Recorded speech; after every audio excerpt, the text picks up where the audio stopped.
Welcome to Central Hardin High School for high school football action. We are in week 5 of the CHSAA high school football season. Central Hardin Bruins, led by Coach Tim Mattingly, come in 4-0, and they'll be welcoming in Henderson County. The Colonels, led by Justin, are 2-1 at this point. It's an interesting record, an interesting mark for the Henderson County Colonels, because they've actually only played 2 games. Their official record is 2-1, but they did have a COVID cancellation, and since it was Christian County that was the forfeit, the win goes to Henderson County. So their 2 opponents thus far that they have actually been on the field with are Callaway County in their opener, which they won 31-13. They did have an off week, then the cancellation. Last week they were in action against the 4A state champions from last year, Boyle County, and lost 48-14. So they are 2 games into their season, and we are at week 5. Central Hardin again 4-0, and this is going to be a great matchup. This is a game that last year down at Henderson County, Henderson County came out the victor 47-19. It was a dominant performance, especially in the second half for Henderson County. So certainly last year's Bruin team, which went 1-5, will be looking for a little bit of redemption this evening against this Henderson County team as they come in again at 2-1. Got a lot of interesting activities here this evening, starting off with senior night for our cross-country team here at Central Hardin, as well as the football team. So the football seniors have been honored this evening, they and their families, on a very special night for high school athletes and their parents all around the state. I'm sure everybody's doing that at different times. Whenever you have a senior night, it's a big event, a big evening for those families. So I mentioned last year's game. The leading rusher for Henderson County this year is Jaheim Williams. In 2 games, he has 18 carries for 127 yards. Last year in this game, Jaheim Williams, 9 carries, 183 yards, as well as having a 60-yard touchdown reception. So Jaheim Williams was someone that this Central Hardin team could not manage to corral last year. Interestingly enough, this is an old rivalry, one that there are 6 overall meetings between Henderson County and Central Hardin. Obviously, they played last year, and County is a traditional 6A powerhouse down in the western part of the state. Very good football tradition, very good football team. My college center, I played quarterback at Hanover College, and my college center was from Henderson County. So this is a program that has had a very storied history, played a lot of good football, and I expect a really good game tonight. This is Paul Gray here with you tonight. I'm flying solo this evening. My 2 partners, I'll give a little shout out. Jeff Knoll or Tony Menendez, both of them will be in the booth with me this year. Neither one of them were able to make it tonight, so it's just me. You'll get to hear my lovely voice for several hours tonight. And we're about 5 minutes away from kickoff, and just want to give you a little bit of a further preview of this matchup. So one of the things I want to point out that could be a difference, could make this game much more competitive than it was last year. Certainly up front, the Central Hardin Bruins have improved immensely. Last week in their 4th victory, they were able to defeat John Hardin 24-7. And interestingly enough, they were down 7-0 at the half, and it really was the boys up front. That offensive line of Andrew Hobbs, A.J. Orton, Tyler Caudill, Clayton Hockman, and Seth Sarah, along with fill in as well Brock Burton, who plays mostly defense but fills in on that offensive front as well. Those guys really dominated that second half. They ran the ball straight ahead, straight downhill. John Hardin, a much improved team this year over the last 2 years, just was not able to handle the physicality of that offensive line. I know last year there were some struggles on the offensive line here at Central Hardin, but some of those, some of the difference in the record, the 1-5 to 4-0 this year, can be attributed to that offensive line and defensive line. Those guys up front don't get enough credit, and certainly they've played really well this year. Got to be a little concerned. Again, we've had here at Central Hardin a great deal of success at the quarterback position this year. Zach Spurrier is 26 of 48 for 376 yards, 2 touchdowns, 1 interception. But Zach has in the last couple of weeks really taken it upon himself to try to fill in some gaps. Obviously, Trayvon Williams, the great running back, the senior running back, lost for the season with the knee injury several weeks ago in the win against Apollo. And Spurrier has kind of started to pick up the slack. He has 38 carries on the season for 184 yards, and he really looks like a bull out there. He has been running over defenders at a great rate, and the sophomore quarterback has been very valuable throwing the football as well as running the football. One issue, obviously, if you follow football, you know running quarterbacks, they open themselves up to a lot of contact, and that's got to be a concern for the Central Hardin Bruin staff. I have not talked to any of the guys about that, but Zach Spurrier is one man they've got to keep healthy. Now, on the other side, something to look for in that Henderson's County squad is a bona fide, top-notch prospect, number 52, Sadiq Clement. Sadiq is 6'3", 280 pounds, and highly recruited by everybody. So we don't always focus in on the lines, which obviously I was pointing out the good work done by that Central Hardin offensive line. But certainly you'll want to focus in a little bit on number 52 tonight as you're watching for the Henderson County Colonels. He is a top-notch Division I prospect. I know he's receiving interest from Kentucky and a number of other big-time programs. So Sadiq Clement, you may hear his name a few times this evening, but that is very important for the Bruins to account for him, and you'll want to make sure you've got your eyes on Sadiq Clement. Styles of football here, both teams are heavily run-oriented. On the Henderson County side, in 2 games, they've rushed for 320 yards and over 200, a little bit of balance, but their quarterback, Seth Gobin, is 11 of 18, only 18 pass attempts in that amount of time. Their backup quarterback is also Drew Meadows, has attempted 14 passes as well. So they've thrown the ball a little bit, but probably mostly in that mop-up against Callaway County. 31-13 victory in their first game of the season. On the Central Hardin side, they are impressive to this point defensively. They do run the football, so they will mirror that Henderson County squad. Their numbers, 1,201 rushing yards to 379 passing yards, so heavily run-oriented, and so we'll look for that. But the defense for Central Hardin has been equally as impressive. They've given up in 4 games 333 yards rushing and only 243 yards passing, so just over 570 yards in 4 games. So that's some impressive numbers. They're up against a really tough opponent this evening, and so we'll really have to see what this Central Hardin team is really made of. It will be a great test for them this evening, and so looking forward to it.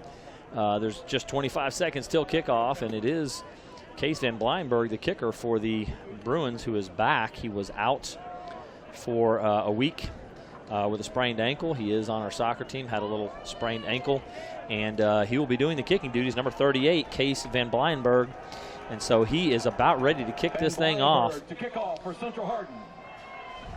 I believe number 22, Jaheim Williams, is back deep. Also, number 2, Braden Powell Coleman back deep. Can't see the number on the far side. I believe that's number 7. That's Connie Smith. So Van Blyenberg ready to kick.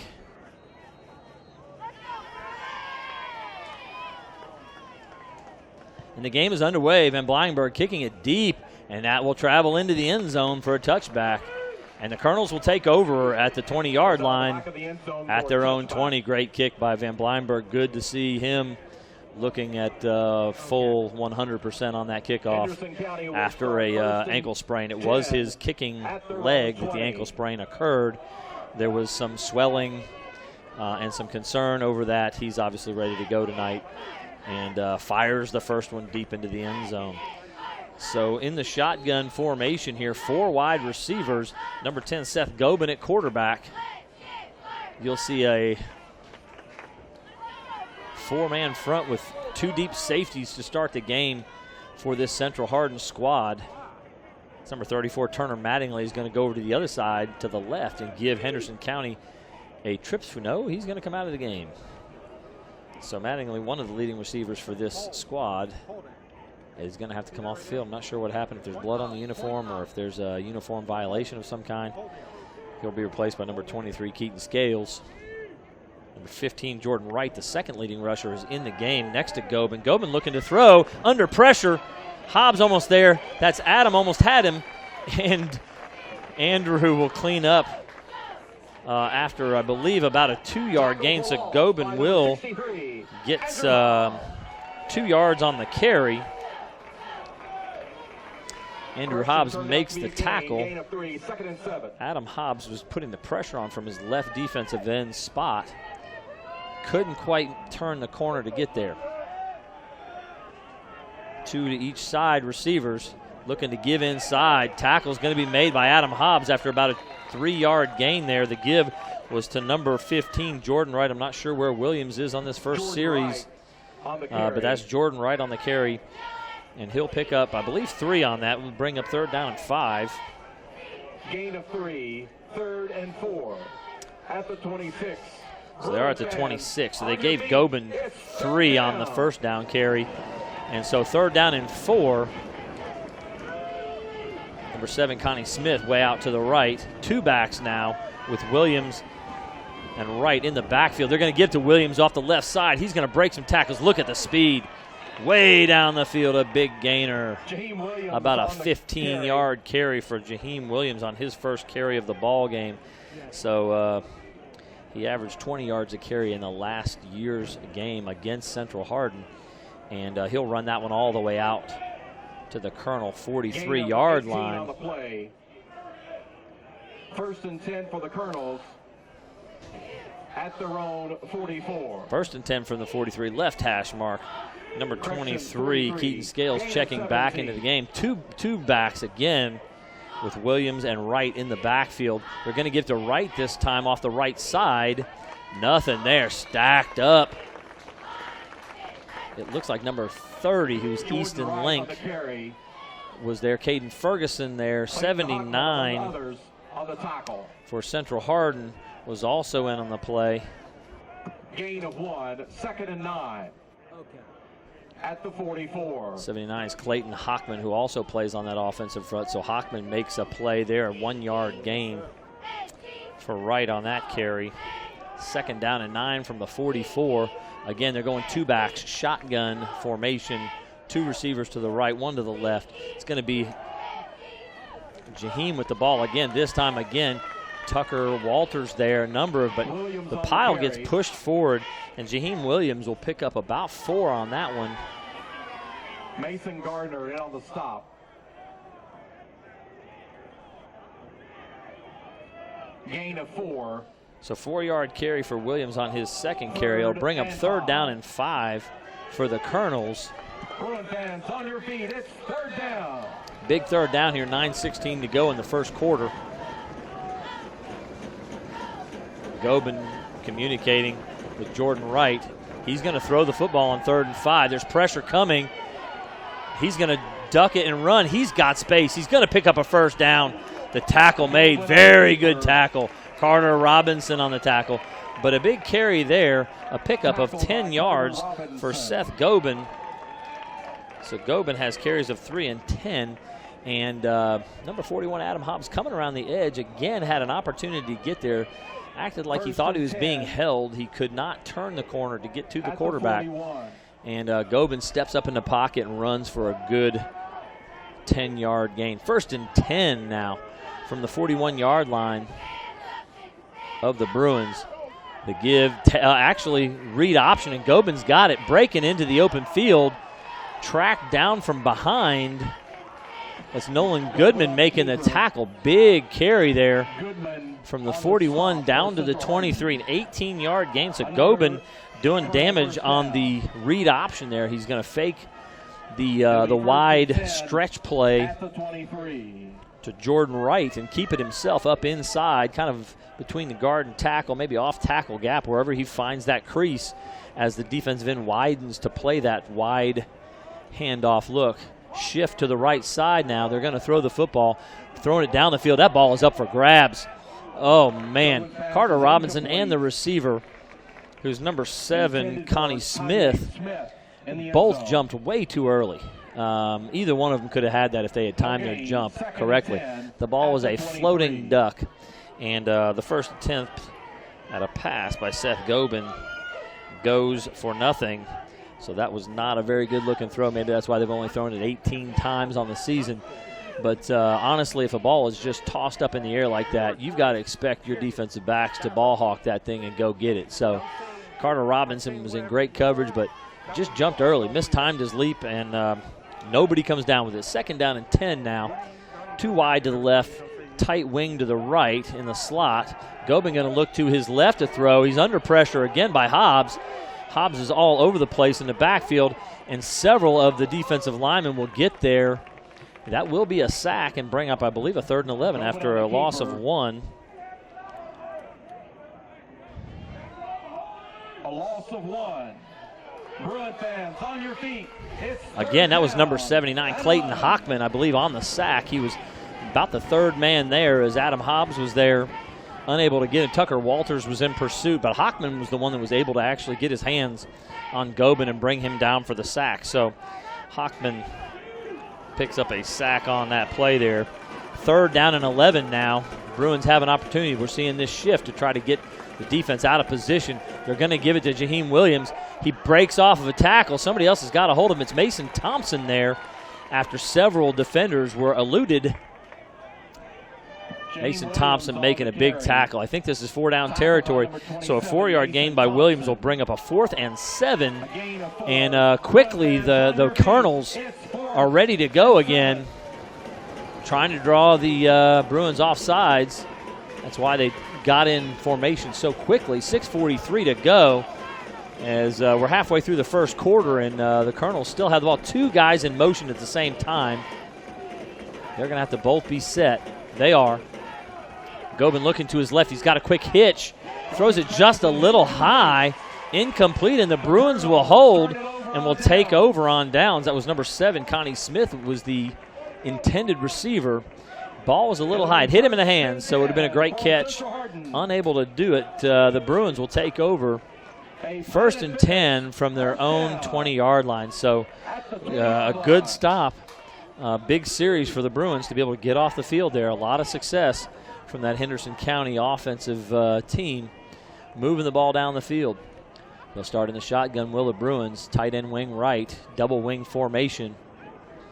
It's Mason Thompson in the backfield with Zach Spurrier. Spurrier is checking his wristband. It looks like they're going to change the play here. It looks like a man cover look all the way, and they're going to be really aggressive. There's Mason Thompson off the right side. It looks like just a base zone play. And they'll pick up maybe 4. It's at least 3, but possibly 4. So we'll give Mason Thompson a gain of 4 yards. 2nd down and 6 from about the 24-yard line. It's just short of the 25.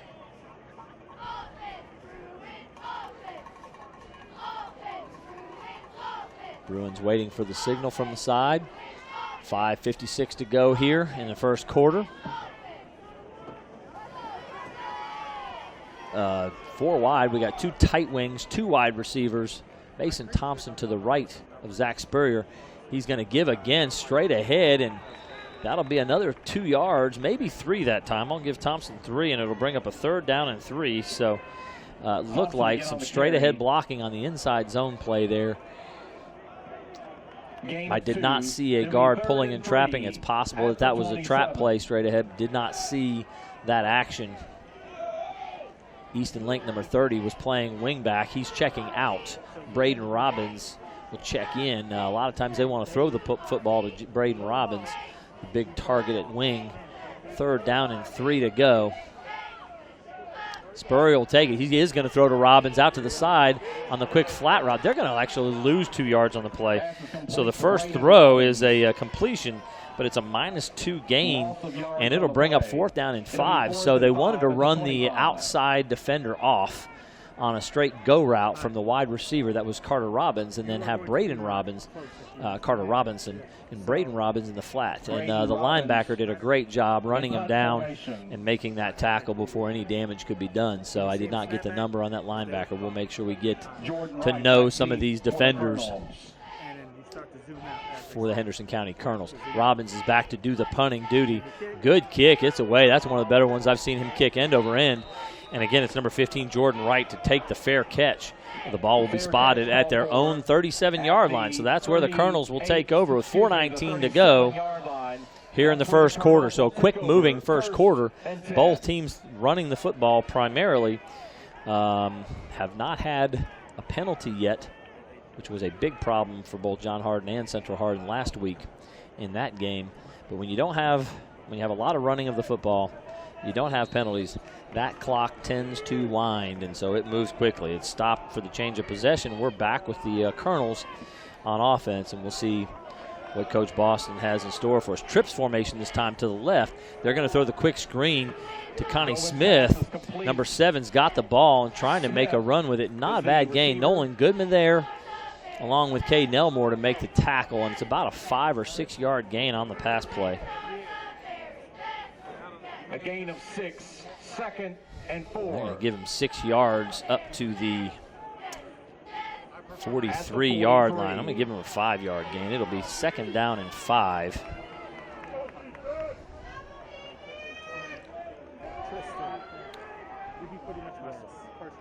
It's going to be a give to Wright, number 15, around the left side. He's breaking a couple tackles and is ahead. He will have the first down. He'll have a gain of about 7 again. Jordan Wright, number 15, that's his 3rd carry on the game, and they will pick up a first down. Number 20, Nolan Goodman on the tackle. Hockman checking back out of the game. They're trying to keep Hockman and Andrew Hobbs a little bit fresh for offense by rotating them on the defensive side of the ball at that defensive tackle position. So first down and 10 from their own 48-yard line. Wright taking a wide formation to the left. There's going to be an illegal motion offside penalty on the Colonel, so that'll make it 1st and 15, the first penalty called on the game. Against Henderson County. 5-yard penalty. So that'll take the ball back to the 43-yard line, left hash. 3:18 to go here in the first quarter. It's the Colonel's 2nd possession of the ball game.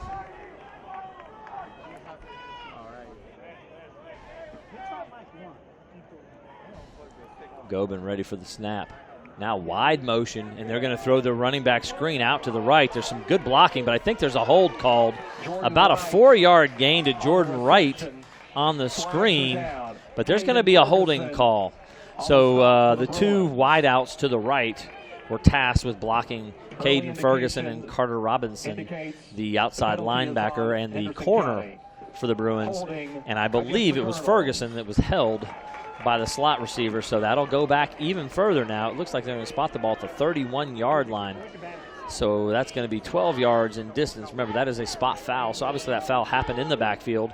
So it nets a 12-yard penalty. Its holding is obviously a 10-yard penalty, but from the spot, it's going to take them back even further. So, wow, this has become a 1st and many, many yards to go. Yeah, that's going to make this a 1st down and 27 from their own 31-yard line. Empty backfield now. 3 to the left, 2 to the right. 3-man front for the Bruins. They're trying to shuffle to get into that 3-man front. They're going to give it to the motion man, Jaheim Williams, and he's got big yards up. Still on his feet.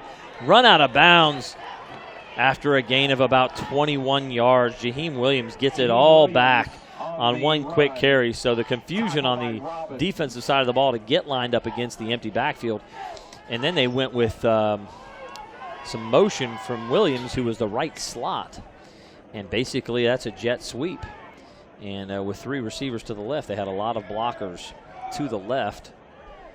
And that'll bring up a 2nd down and 6 after the 21-yard run. So Williams is really getting after this Bruin defense just like he did last year. So 3-man front against this empty set again. Williams in motion again. He's going to stop in the backfield. 2 receivers to each side. Give straight ahead. Nothing there. The Bruins all over him. Adam Hobbs, Tucker Walters to make the play. Williams saw 2 of those big fellas and slid quickly to the ground there. No gain for Jaheim Williams, bringing up a 3rd down and 6. So from the Bruin 48-yard line, based on what we saw in the last series, you have to wonder, is Coach Boston thinking this is 4-down territory or is this 2-down territory? Kind of have to wait and see if they can pick this up on 3rd down or not to get that verdict. Waiting for the call from the sideline. Seth Gobin is finally got the call. He's got the call made, and they're headed to the line of scrimmage. Is right to the left, trips to the left, 2 receivers here. Wright will come back to the backfield. Jordan Wright, number 15. 3rd and 6, and they're going to throw the football. They're looking to throw the out over here to number 3. Number 2, catch is made, tackled right at the marker. They're going to call a face mask or a horse collar. Braden Robbins, I think his arm went up around the helmet area of the receiver. That was number 2, Braden Powell Coleman, who made the catch for a 7-yard gain. Number 32, Caden Ferguson. Caden Ferguson injured on the play, trying to help make the tackle. To Braden Powell Coleman, the 7-yard reception for the 1st down, and then they'll have some sort of face mask or horse collar penalty.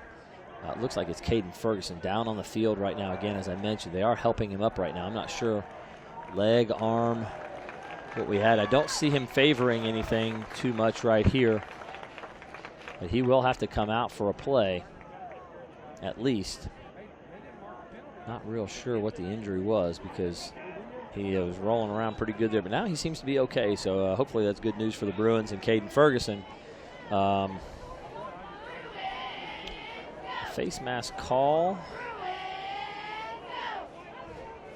has been marked off. The 5-yard variety, an inadvertent, not a personal foul.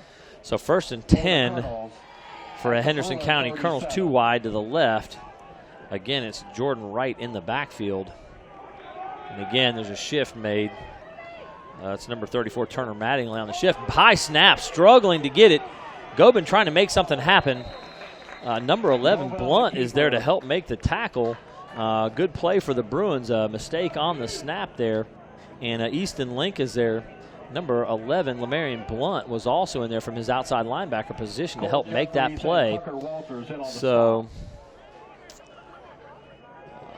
that'll be a 3-yard loss for Gobin on the mishandled snap. He was trying to run, it looked like, the read option to the left on the stretch play to Jordan Wright and was unable to handle the snap. So Wright will now head wide left there.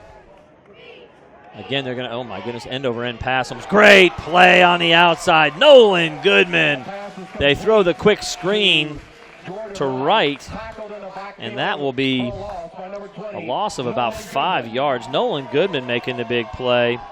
So, again, we've seen a lot of short passes from Seth Gobin, and you've got to really question Gobin at the quarterback position. He obviously can run the football quite well, but struggling through. That ball was almost end over end. We saw the deep pass he threw, fluttering horribly. And the first quarter will run out, and we have no score, 0-0. And we'll bring up, I believe, a 3rd down and 17 for the Colonels. This is a Hardin County Educational Community Television student production. HCEC-TV is a division of Hardin County Schools. Live Channel 1 programming is sponsored in part by Brandenburg Telecom, providing service for all of your telecommunications needs. Physical Therapy Associates, more personal attention for more effective results, with locations in Elizabethtown, Hodgenville, Radcliffe, and South Louisville. Online at physicaltherapyky.com. Blue Ribbon Renovations is a new locally owned Mark Harris company that is offering 0% interest and no payments for 12 months on windows, doors, fences, roofs, decks, siding, and much, much more. To explore your options or schedule your appointment today, call Michelle at 270-763-3186, who will pick up here in the second quarter. The Bruins have only had 3 offensive snaps to this point on their one series, whereas we now have a number of snaps for Henderson County, but they are sitting on the Bruin 45-yard line on the left hash to start this second quarter. 3rd down and 17.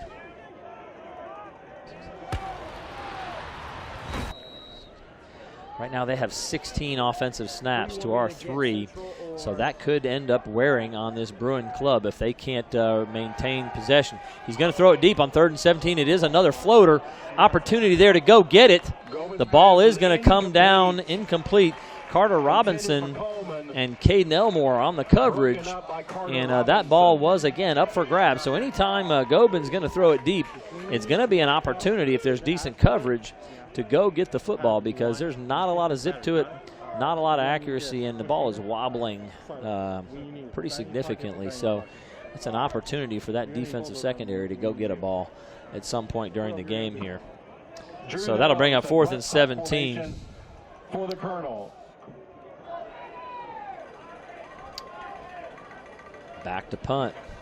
Colonels will kick it away. I believe that was number 6, Drew Meadows. Good grief. I'm not sure why Carter Robinson wanted to field that, but boy, he took a little bit of a chance and almost paid for that. He did get knocked around pretty well by the coverage. Deep in his own territory.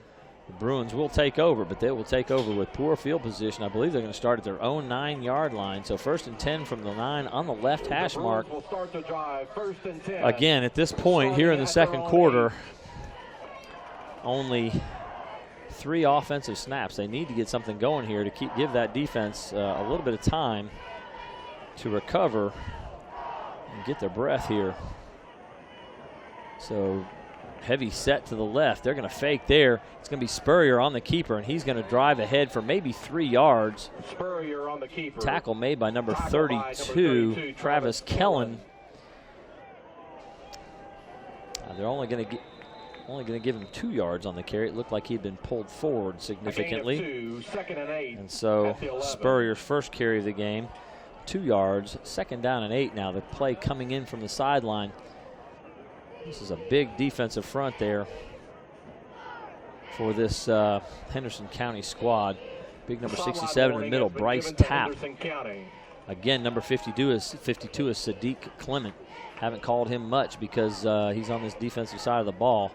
And they've only been out there a few plays to this point. Number 44, Henry Porter, up front as well. Clement upfield, and there's a fullback trap straight ahead. And that's one of the things you can take advantage of if someone is super aggressive. 10-yard gain, Caden Ferguson on the carry. So what they did on that play is enticed Sadiq Clement to try to make a play. And he did. He ran upfield, and the opposite side guard trapped him. And there was a huge gap straight down the middle. And Caden Ferguson takes advantage. So 1st down and 10 for the Bruins. They did get out of the shadow of their own end zone. They're sitting at the 22-yard line now. Trips formation to the right, running back to the right as well. They're going to throw a quick out over here to Easton Lincoln. He can't quite handle it. Throw a little low by Spur. It kind of hit Link in the knees. Sure would have been nice for Easton to make a play and help his quarterback out. Obviously, they need to help each other out in that circumstance. But incomplete pass. And it'll be 2nd down and 10. So trying to get Spurrier a couple easy completions here early in the first half, and got one completion, but for a -2 gain, and that one unable to connect. So 10:44 to go here in the half. 2nd down and 10. Tight end to the right, wide out left. They're going to fake again, and it's going to be Spurrier now trying to cut it back. Man, nothing doing there. A host, including Sadiq Clement, on the tackle. Keeper. Again, tackled by number 44, Henry Porter. Big number 67, Bryce Tapp on the play, along with number 44, Henry Porter. 11. So -1 on the carry for Spurrier. 2 carries for 1 yard at this point. And the Bruins will have the ball at about the 21-yard line, 3rd down and 11. So they've put themselves in kind of a bad spot here. Carter Robinson to the right. Looks like Braden Robbins in the slot. And he's sprinting that direction. He's got a little bit of space to throw the ball. Looking down the field, Robbins just can't quite get it. Showed a little bit of inexperience. The pass may have been slightly overthrown, but Robbins, instead of continuing to run under it, kind of jumped and put his arm out, which was probably not the best strategy to try to go get the ball in that case. But it comes up a little, ball's a little long, and Robbins just a little short to go get that. So just out of his reach, and the Bruins are going to have to punt. Again, it'll be Braden Robbins, who was the intended target, who will be back to punt. 10:27 to go. Braden Robbins for Central Hardin in punt formation in the second quarter. 4th and 11 at their own 21. Jordan Wright back deep for the Colonels. Snap is good. He's going to get it away. Kick kind of the point of the ball, but it's a good kick. End over end. It's going to bounce in Central Hardin's favor down to the 41-yard line. The ball is down at the Henderson down County by 41. That's where they Walter will take Meredith. over first and Excuse 10. me, Walker Meredith, number 28. I know Walker. Walker downs the ball there. Hockman, number 79, will check in here for Andrew Hobbs to give him a couple of plays of rest. Or maybe they're going to have both of them on the field at once here. Hockman's going to actually check in at that defensive end spot. 3 wide receivers, 1 tight slot. He's going to switch sides in their trade look. Number 15, Jordan Wright there in the backfield. Williams in the slot to the right. They're going to give it to Wright around the right side. The defense was there. He's going to pick up about 3, though. On the keeper. Looks like Caden Ferguson was there to Gain help of make the 4 on play. It'll be 2nd and 6 at the 45. 4-yard gain for Jordan Wright.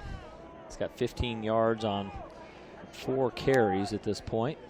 2nd down and 6 now for the Colonels. 9:46 to go. This is their 3rd possession of the ball game. The Bruins only have 1 first down here as we're getting into the middle sections of this. Read option. Gobin's going to keep the ball. He's got some good yards. He'll pick up 5, just short of the first down, I believe. Tackle by Hockman and Thompson there. Hockman will check out. Braden Robbins will check in. Boy, they gave him more gain than I thought they would. He gets the 6 yards. They're going to move the chains. First down. Gain of 6 Colonels. on the play. It'll be 1st and 10 at the Bruin 49. I think if we could have a replay on the spot, they would not have that first down. But we don't do that here. We do that on Sunday afternoons and Monday nights. Or maybe every night. I think NFL plays about every night now, don't they? They're going to give to Wright on the, no, it's kept on the read option straight ahead. Good read by Gobin, and Gobin's going to pick up 14 yards on the carry. Another first down for Henderson County. So doing a good job riding Jordan Wright on the stretch play to the right as he's running sideways, running horizontally down the line.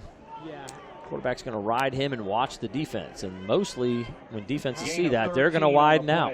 That defensive end is going to widen. And as soon as he does, quarterback's going to pull that ball and run right up inside, just off tackle. 4-man front for the Bruins. It looks like they're in a man cover look, just trying to get a hold of these folks. Unable to get a hold of Gobin again as he fakes inside, and now he rushes outside. So inside zone read, and he reads that perfectly. Looks like a 9-yard gain, bringing up 2nd down and 1. So Gobin having a lot of success on these read option plays. The inside zone, the outside zone, stretch play. Gobin seems to be the main runner at this point.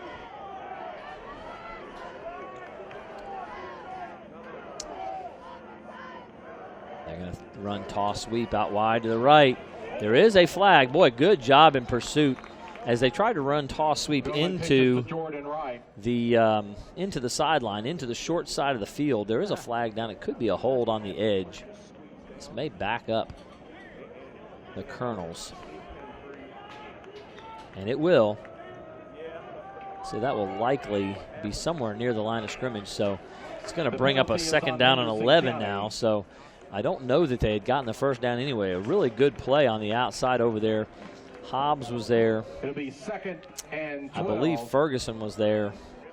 At the 38. Robinson was there. So a lot of the Bruins converged on that. So 2nd down and 11 now. We'll see if the Colonels continue to run the football, which sounds like a really good idea to me as they're being very successful in the run game. Probably not wanting to expose their pass game, which could be a problem for them. 4 wide receivers. Again, they're running that zone stretch play, that read. They're going to give it this time. Boy, it's Mason Thompson getting there in a hurry to knock out of bounds Jordan Wright. Looks like he's going to pick up about 3. Run out of bounds by a host of Bruins.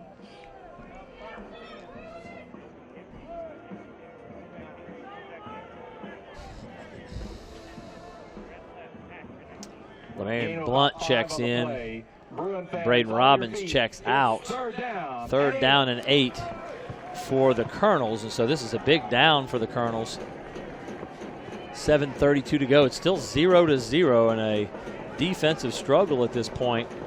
Not a lot of stops in the action, just the 2 penalties and the quarter changing. Really looked like at this point Timeout. Henderson County. Henderson County's going to call timeout, as it looked like they were trying to, out of that empty backfield, they were going to run that jet sweep look, or maybe the jet sweep was some sort of read option where the quarterback might keep that up inside. It was Jaheim Williams that was going to be the motion man and the jet sweep guy. Waddell's Auto and Scrap Metal Recycling, a family-owned business with competitive prices, pickup service, and a friendly staff available for your recycling needs. Located in Elizabethtown on 31W, just south of exit 91 on Interstate 65. Call 270-982-7206 to talk to someone about scrapping metal and recycling. E-Town Exterminating is a locally owned, family-run pest control company and has been serving Hardin, Meade, Grayson, and Nelson counties and the surrounding areas of Kentucky since 1976. Whatever your pest control issues are, termites, spiders, crickets, general pests, even moles, their team has the knowledge, skill, and training to safely and effectively eliminate the problem. 270-737-6900 or go online at mugabug.com. So 3rd down and 9, a big down here, maybe 3rd and 8 for the Colonels. Bruins need to stop here. I think they're in 4-down territory here, though, from the 35 of the Bruins. Trips to the left, actually empty backfield. They are going to run that jet sweep read, the stretch or zone read play. Gobin keeps it after faking On the keeper. to Jaheim Williams. And it's only a pickup of about 2, and it'll bring up a 4th down and 6. So Gobin could not pick that up. Good play. It looked like Hobbs and maybe Link, maybe Goodman were all there to help make that play. Drew Meadows in punt formation. Tucker Walters, as always, a big factor in the middle for this defense. They are in punt formation. The ball is away. The Bruins are just going to let that go, and boy, they're going to be pinned deep again as the Colonels are winning this field position battle in a big way. The ball is going to be marked just nose, maybe a foot short of the 5-yard line. So 1st down and 10 Bruins. They'll take over from their own 5, and they need to, again, make something happen here. 6:44 to go in the half, and they need 3 or 4 first downs here to maybe get themselves in scoring position, but more importantly, to just get this field position flipped late in the half. They're not going to want to give up points here. And again, we've got a massive disparity in time of possession at this point. That's going to wear on this Bruin defense. Oh my goodness. And touchdown, Colonels. They tried to throw a screen out to the right flat to Carter Robinson, and Connie Smith makes the interception to score the interception touchdown. You would say pick 6, but he picked it and only had to go about a yard to get that touchdown. So kind of a shocking play there. Big interception. Connie Smith with that interception and touchdown. So the Colonels are on the board. The kick is up, and the kick looks to be good. And so number 89 for the Colonels, that is kicker Carson Weiss, who I believe is a freshman, knocks that one through. So 6:40 to go here in the second quarter. Henderson County takes the lead 7-0 on a big play from the defense. The both defenses right now standing up big, but Henderson County's defense making a big play there. Kind of a questionable play call on the goal line there to throw that ball out wide like that, out to the flat. And boy, Connie Smith just jumped that in a hurry. It's like he saw it coming. As soon as the quarterback caught the ball and turned his shoulders, flipped his shoulders to that side, it was obvious that it was a screen pass. You're not going to flip your shoulders and open them that much for anything but a screen. And as soon as he saw the quarterback catch the snap, flip his shoulders to the outside, he was gone. He was running at that immediately. And so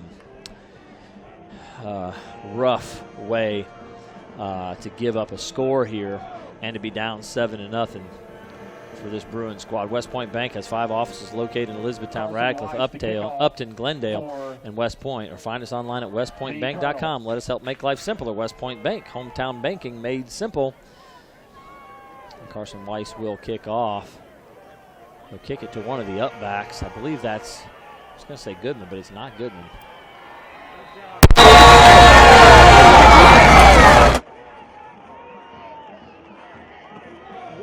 The Bruins will take over for a Planet Fitness first down at their own 21-yard line. I believe that was number 10, Caden Elmore, fielding the kick and trying to return. That only got a couple yards on the return. It'll be 1st and 10 for the Bruins from their own 26-yard line. Some of the best field position they've had to this point, as it has been all Henderson County offensively. Again, 6:39 to go here, and really important that this Bruins squad gets something going. Spurrier under a lot of pressure, breaks one tackle but can't break the next, and he's going to be thrown for a sack, about a loss of a yard.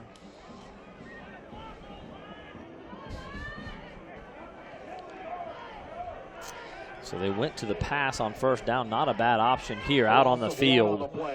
And didn't have the opportunity to get his eyes downfield and really get a good look, as this defensive front is tough. As I mentioned, Sadiq Clement, but also Tapp, number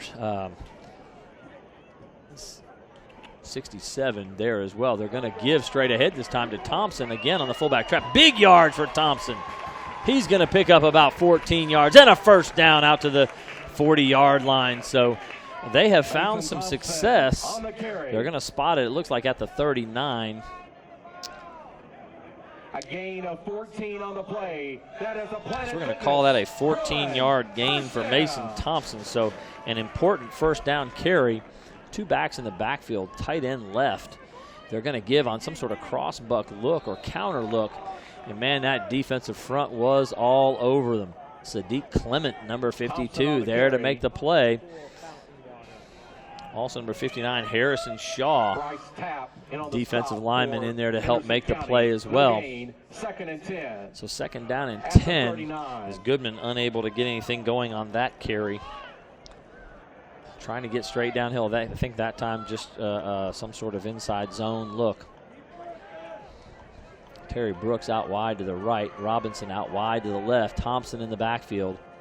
2 tight wings. They're going to give it on a counter play to Thompson. And, man, there is just nothing happening up inside. As much as this front dominated that John Harden front, not happening right now. And they're just getting worn out. There's a couple guys down for Central. Harden holding his knee.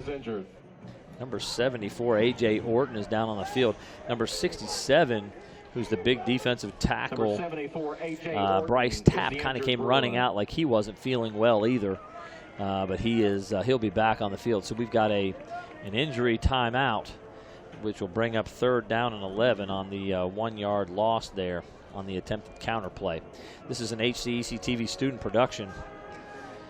A division of Hardin County Schools. Special thanks to our live sports coverage sponsors: Brandenburg Telecom, Physical Therapy Associates, Waddell's Auto and Scrap Metal Recycling, Blue Ribbon Renovations, a Mark Harris Company, and E-Town Exterminating. Tune in weekly for all local HCEC-TV programs airing on Brandenburg Telecom and Comcast Cable's Channel 2 and Spectrum Channel 184. All HCEC-TV programs on the HCEC-TV YouTube channel. Subscribe to the channel today to get your local community sports and events. Special thanks to our HCEC-TV crew. That's Allie Barr, Kyler Barkley, Tristan Woods, Elijah Rivera, and Noah Miller. And thanks in the truck to Ron Hartley. All those folks bringing you the action tonight. I'm Paul Gray on the mic without my normal partners. Jeff Knoll couldn't be here, and neither could Tony Menendez. We'll be back with Jeff next week. I think we'll be right back here against Fern Creek. We were supposed to be tonight at North Hardin to see North Hardin and John Hardin play tonight, but unfortunately, Central Florida 14, Louisville 14. Just getting a result from the Louisville score. Louisville is tied at the half.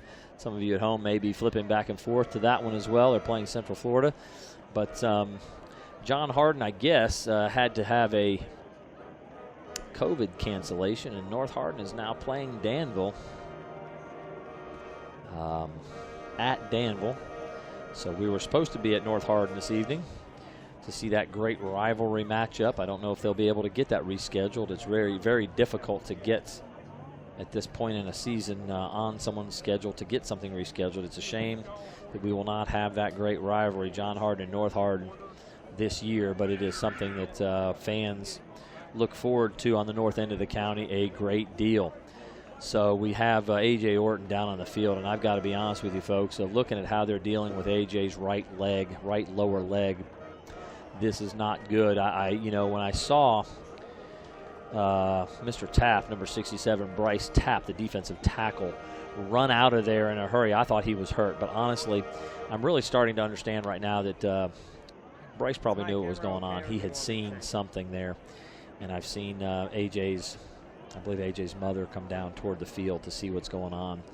The training staff is working feverishly there to help AJ out. AJ is the center for this squad. I see Andrew Hobbs working some snaps with quarterback Zach Spurrier. They're going to be in about a 3rd and 12 situation here with 4:52 to go in the half. When we do resume play, I do see some of the Bruins players huddling up to have a little prayer time to pray over AJ. So we'll give send our best wishes with AJ as well. We'd also like to thank here NFHS, the National Federation of High School Sports, and its support in providing live streaming service. Contact nfhs.com to subscribe today. Everybody. So I am just taking a moment here to watch what's going on the field. It is the right lower leg, probably ankle area. The way they are dealing with that. Jeremy Steakley is the trainer here at Central Hardin, and several of their other trainers are there. I believe the trainer from Henderson County has come onto the field to help out. Looks like they're applying some sort of casting to be able to get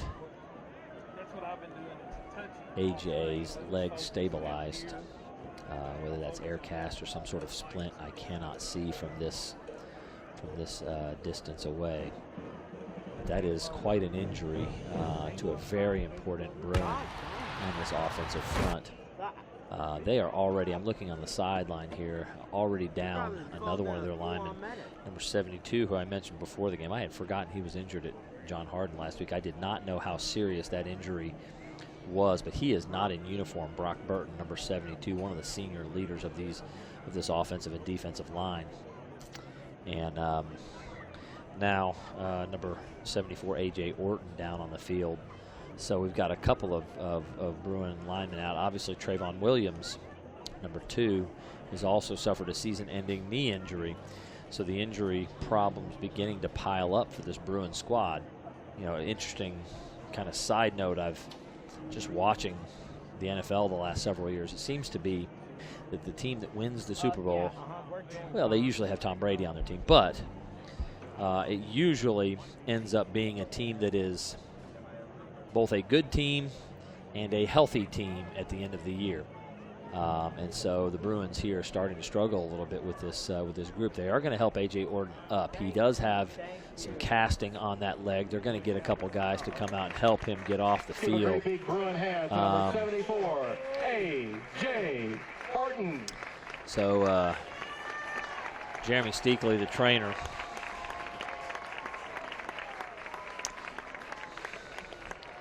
and number 61, Logan Bowling, are going to help AJ off the field. Again, I do see a splint on the leg. It's wrapped tightly. It does not look like an air cast, but they have splinted that leg, and AJ is kind of hopping his way over. He'll hop his way over to either the table, the training table, or maybe even the cart. Kind of surprised. I kept peering down to the end of the stadium to see if they'd be heading him to the ambulance, but that may be a good sign that even though this could be a serious injury, it's not one that requires immediate attention, which would indicate to me it's probably not something that's broken through the skin. Sorry, that sounds awful to be that graphic, but when you have that sort of an injury, you're probably going immediately to the hospital to make sure you've got no chance of any sort of infection, trying to work through that. So that may be one good sign in a really bad-looking situation here. So third down and 11 now as the Bruins will get back to work on offense, down another man. They'll get it to Robbins in the flat again, this time for a short gain of about 4 yards. So the pass is complete. This time he will pick up 4 yards. A tackle there made by Coleman on the sideline there. So 4-yard gain brings up about a 4th down and 8. And will bring the punting unit on, including Braden Robbins, who just caught the pass, to go back to kick the ball. Number 15, Jordan Wright, will be back to receive the kick for the Colonels. So 4th down and 8, 4 minutes and 16 seconds, and the clock is ticking down here. The Bruins in desperate need of getting a stop here on this series. Cannot allow this to get 2 scores out in front. If they want to be competitive in this game. The ball is taking a Bruin bounce here inside the 25, down to the 23-yard line, where it will be downed by number 5, Brandon Lee. So the Colonels will take over again in the time of possession. I don't have it. I will at halftime count up plays, because the amount of time of possession, the amount of number of plays offensively, is a massive difference in this ball game right now. I'm just watching A.J. Orton here. His mother's there with him. He's getting his shoulder pads off. They're trying to help take care of A.J., and he's just trying to get comfortable on the training table down there. His father's coming down to check on him as well.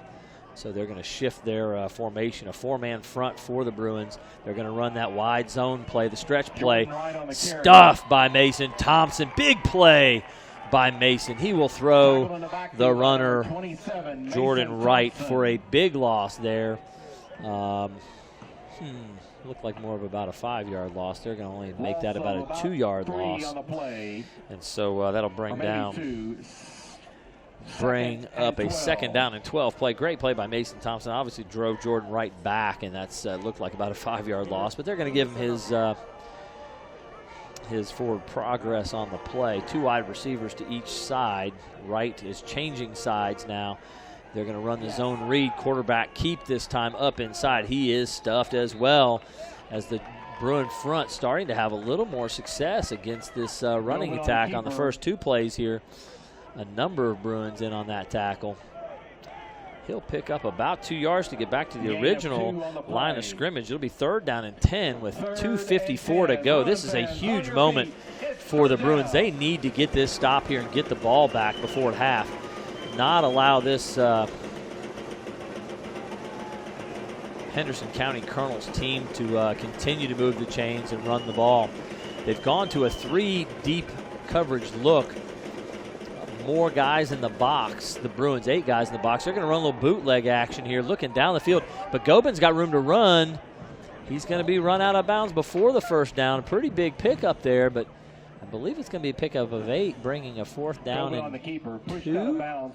4th and 3 after a 7-yard gain. So good scramble by Gobin, but he's not going to be able to get it. 4th down and 3.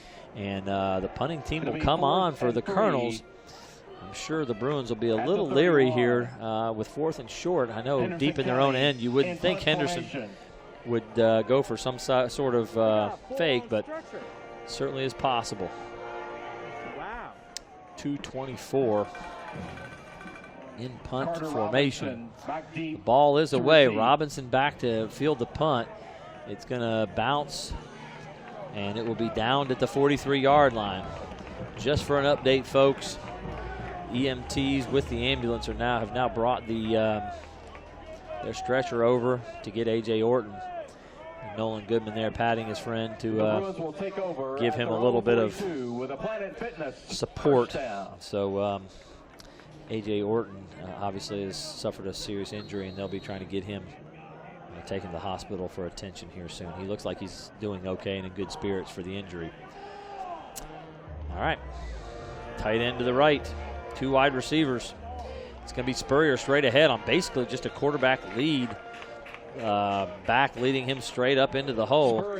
Nolan Goodman was there to lead through the hole. Goodman looks like he's holding his arm in a strange position. A gain of 4 on the play. 4-yard gain for Spurrier, one of the best 1st down pickups that they've had.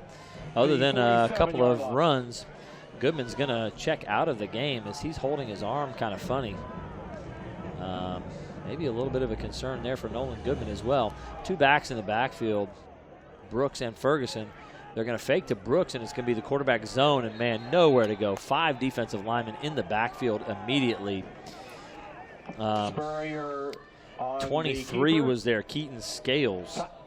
52, no. 67, Tapp was there. It'll be 3rd and 9. So loss of 3 yards. Henderson County. For Spurrier on that one.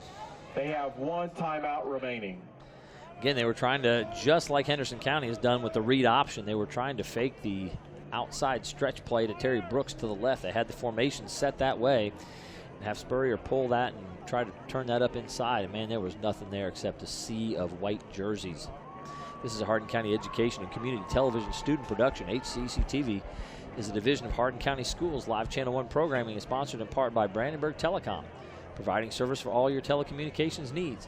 Physical Therapy Associates, more personal attention for more effective results, with locations in Elizabethtown, Hodgenville, Radcliffe, and South Louisville. Online at physicaltherapyky.com. Blue Ribbon Renovations is a new locally owned Mark Harris company that is offering 0% interest and no payments for 12 months on windows, doors, fences, roofs, decks, siding, and much, much more. To explore your options or schedule your appointment, call Michelle, 270-763-3186. 1 minute and 30 seconds to go. 3rd down and 9 for the Bruins after a good first down pickup. They've lost several yards on 2nd down here. Double wing formation. Big blitz coming up inside. Both linebackers coming. No way to pick that up. The only chance you have in that case, as they had several wide receivers running down the field, is to just set your back foot and let it go. That's something that a young quarterback may not have recognized, but those two inside backers had snuck up close to the line, and they were coming there and got the sack. For Henderson County, number 23, Keaton Scales, and number 32, Travis Kellen, the 2 inside backers. Neither one of them very big, kind of undersized, but very speedy, very athletic, very quick to the ball. And they are protected by that really good defensive front. So both those linebackers, I think one of them was hitting an A-gap blitz, the other hitting a B-gap blitz. And just literally 4 guys versus 3 there. No way to pick up that blitz unless your back can step up and pick up one of those blitzers, and that was not something that happened there. One blitzer completely free, and nowhere to go for Zach Spurrier. Again, a more experienced quarterback may have seen that blitz coming and may have been able to get rid of the football deep down the field to one of his wide receivers streaking down either sideline and just take a shot versus man-to-man coverage, but unable to make that happen in that case. So loss of 7, bringing up 4th down and 16 from their own 37-yard line. And with 1:25, the Bruins will punt it away. This time it looks like it's Jaheim Williams back to receive. He is their big play guy, and it's a big punt, which could be dangerous, as Williams has it with a lot of space. And he makes 1 man miss, 2 men miss. Finally, they've got a hold of him. So a good return there, about a 23-yard return for Jaheim Williams on a very good kick by Braden Robbins. And the Colonels will take over at their own 45-yard line. 1st and 10, 1:13 to go. And does not look like they have any more of their timeouts. They have called their timeouts. I remember a couple of them. I don't remember all 3, but they will not have any timeouts. But it's going to be Jordan Wright to the right of Gobin. Gobin is looking down the right sideline. Just a bad throw again. Carter Robinson on the interception. They'll take over at their own 23-yard line. So they wanted to take a chance to Conai Smith, and that throw was just basically thrown to the defensive player. A little bit of a better ball. It wasn't as wobbly or fluttery as some of the others. However, he just took it back and heaved it down the field. It was not actually even thrown at his receiver. His receiver was maybe 15 yards short of where the ball was thrown. Carter Robinson in great position with good deep coverage in their 3-deep zone look. Just an easy, wide-open catch for Carter. So good play by Carter Robinson to be in great position. Bruins have the ball. That's Braden Robbins in motion. And I believe the fullback is Mason Thompson. He has just jumped off sides. So illegal procedure or motion on the Bruins, and it'll be first down and 15. So Bruins offense is just really struggling to get anything going at all against this really good defensive front. Is going to make things even more difficult on themselves right here. First down and 15 again. 1:06 to go here, and honestly, with no timeouts for this Henderson County squad, they pretty much just need to run this clock out in the first half, and get into the locker room and see if they can't figure something out here.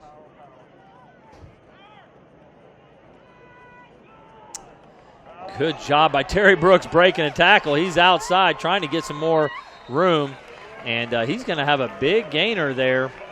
Terry Brooks on the carry for the Bruins. About a 17-yard gain for Terry Brooks. That's Brooks' first carry of the game there, and he's able to break a tackle. He's trying to run off tackle, ran into a pile, broke off of the pile, and picks up a first down. So a big run there,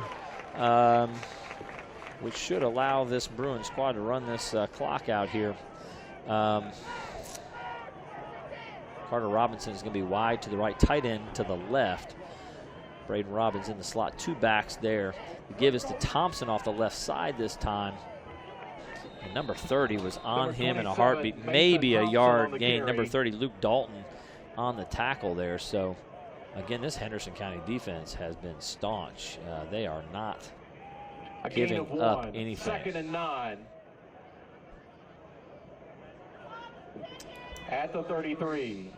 Clock is running with 30 seconds to go here in the half. And again, the Bruins just need to be pleased with getting in at halftime, just down a score.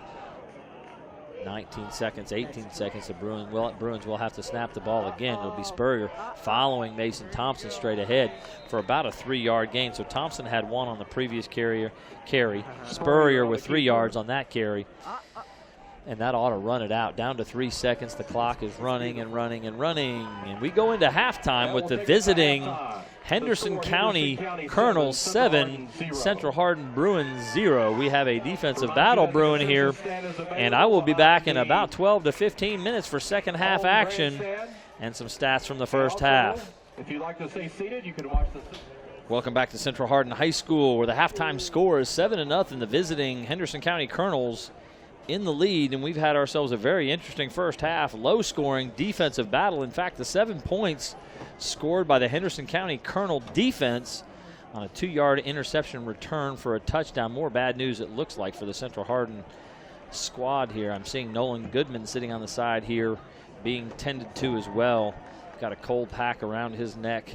His family is there with him and very concerned. I'm not sure what we've got going on, if we've got heat issues, concussion issue, or some sort of shoulder injury. He was holding his arm strangely earlier when I saw him come off the field. So Nolan Goodman, I cannot imagine we will see him on the field again. So this is now a depleted Central Hardin roster against a very good defensive front. Again, these two defenses are really playing well. Even the Central Hardin defense has not given up a score. It was the Central Hardin offense on the, I got to be honest with you folks, kind of a questionable call, throwing that screen pass out to the flat on your own end. Those flat passes in your own end zone can end in disaster. And in that case, Conai Smith did a great job reading and reacting to that screen pass and just picked that off clean for a interception return for a touchdown. Really didn't have to return it. He was in the end zone almost when he caught the football on that screen pass. So a little bit of a tough call and a tough break on that call. Again, the Central Hardin defense has played really well. To this point, as I mentioned, Colonels have had more possession. They have 27 plays. Central Hardin 19 plays, so an 8-play differential. Not as bad as I thought it was. The Central Hardin defense has played pretty well. The yardage, 137 yards for the Colonels and only 50 total yards for the Central Hardin offense. So both offenses struggling. If you project out and it was to be the exact same half in the second half, that would be Henderson County with 270 yards of offense. Last year in that big win, they had 490 yards of offense. This Central Hardin Bruin defense playing very well. Unfortunate to be down 7-0 when they have not given up a score. So it's been a kind of a tough luck situation for this Bruin squad, and they've got to find some offense. It's going to be very difficult to do with that defensive front Tapp and Sadiq Clement, and number 44, Henry Porter. The two backers, number 23, Keaton Scales, number 32, Travis Kellen, 30, Luke Dalton. So that crew, even 59, Harrison Shaw, of the front six, the front seven of that defensive group for Henderson County has been spectacular. Henderson County will be kicking off to Central Hardin. Back deep for Central Hardin, Carter Robinson and Terry Brooks, who had a good run in the first half, one carry for 17 yards. But again, the Bruins only 50 yards of offense, and the kick is away. It's a low, scalded kick. Brooks unable to recover that. He's trying to pick it up. He's not able to get a hold of it, and the Henderson County falls on it. A big turnover to start the second half. The ball went off of Brooks' knee as he was trying to field the squib kick. That is what happens with a squib kick. They are hard to handle, and you're just hoping for one of those kinds of situations. The mistake probably Brooks made was the second time he tried to field it. He tried to pick it up again when he should have just fallen on it. And so that is a tough break for the Bruins, who just are full of that tough break situations here. It's going to take an amazing series here from this defense to keep this Colonel squad out of the end zone here. They're going to start on the Bruin 23-yard line or 22-yard line. First down and 10, empty backfield. It's Williams to the right. I would expect to see jet sweep to Williams coming this way, and that's in fact what they're going to do. Blunt trying to get there, can't quite make the play. A good run there, and it's Easton Link making the tackle. And Jaheim Williams is on the side, and he is suffering right now. His leg is, he's holding his leg now, the back of his leg, over here on the Central Hardin sideline. So their medical staff will come across the field. It was a 6-yard gain for Jaheim Williams. He had 5 carries for 47 yards in the first half. A nice 6-yard gain there to start. Again, this is one of their key plays they ran in the first half. Were out of that empty backfield. They would run him in motion and run the jet sweep to him running toward the trips side. That's how I was able to note what that was. That was a recurring play that was successful in the first half. So they go back to it here for a good 6-yard gain on first down. But now Jaheim over here on the side. He is up now. May have been a cramp. He is limping a little bit here. But Jaheim Williams is up, and he is jogging off the field, even though there's a little limp to his step. That will be a big loss for that side if he is not able to come back into the ball game. So the Bruin defense now really backed up, the ball in the red zone. Left hash, 16-yard line, second down and 4 for the Colonels. Okay, it's just that Central is being so... Second and 4 at the 16. Maybe I'm not seeing something right. I'm really trying to figure out what's going on. I'm sorry for the break in the action here. It looks like to me it may have been on first down. Maybe I wasn't paying attention. Conai Smith now has taken over duties at the quarterback position. Number 7, who caught a pass and had the lone score of the game with an interception, now in at quarterback instead of Seth Gobin. And the Bruins want a timeout here to maybe talk this over and see what's going to happen here with Conai Smith at quarterback. This is a Hardin County Education and Community Television student production. HCEC-TV is a division of Hardin County Schools. Live Channel 1 programming is sponsored in part by Brandenburg Telecom, providing service for all your telecommunications needs. Physical Therapy Associates, more personal attention for more effective results, with locations in Elizabethtown, Hodgenville, Radcliffe, and South Louisville. Online at physicaltherapyky.com.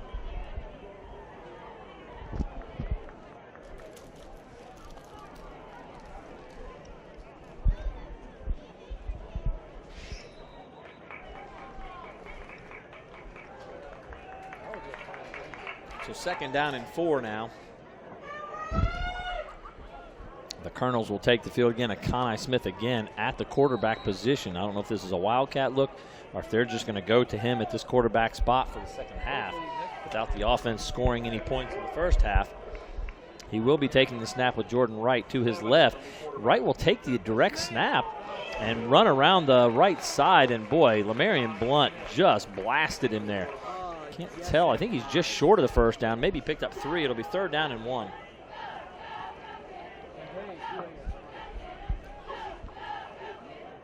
3rd and 1 in the red zone. You got to think this is 4-down territory. I do not know what Henderson County has in the kicking department. This would be a prime field goal range, but I suspect the way they're running the football that they will, even if they don't get it here, they'll go for it again. But Connie Smith again, double wing formation, 2 wideouts. They're going to bring everybody to the left. It's stacked left. There's going to be a flag. I think that was illegal motion. They had 2 guys in motion at the same time. You have to have those guys set for a full second before you snap the ball. If you have 2 guys in motion, that is a penalty. So 5 yards will be stepped off. Could be that. It could be that one of them was leaning. So 5-yard penalty will bring up a 3rd down and 6. So a little bit of a break for the Bruins there after the turnover in their own end on the opening kickoff of the half. Defense back out on the field. That is a really tough break for this squad. To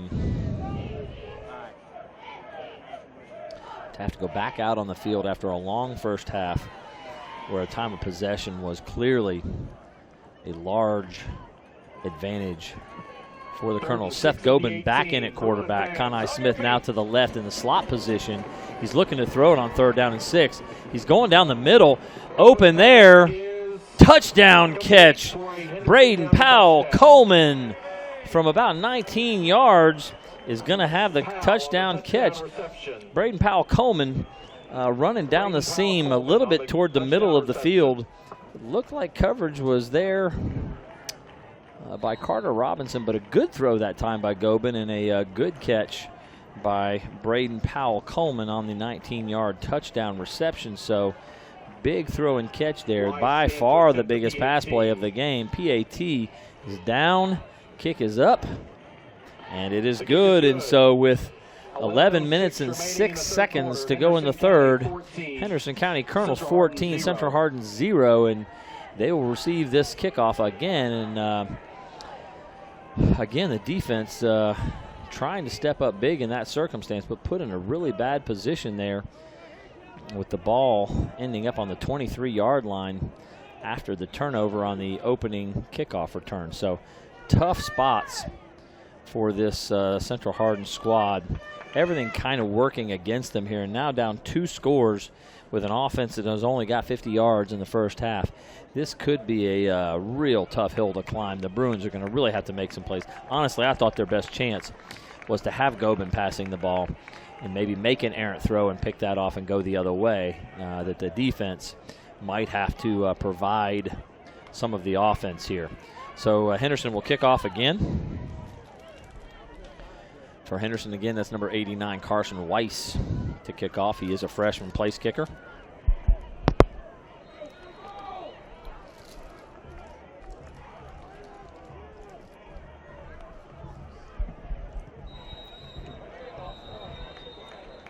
This time he kicked it deep. He did not go for the squib kick, but that coverage team was way offsides. There was somebody 5 yards past the ball when the ball was kicked. So flag down.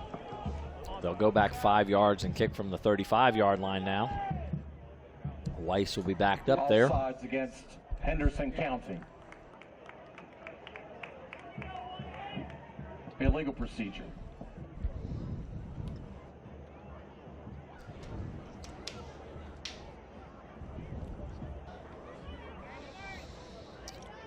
So Weiss will line up again. Again, it's Brooks and Robinson back deep.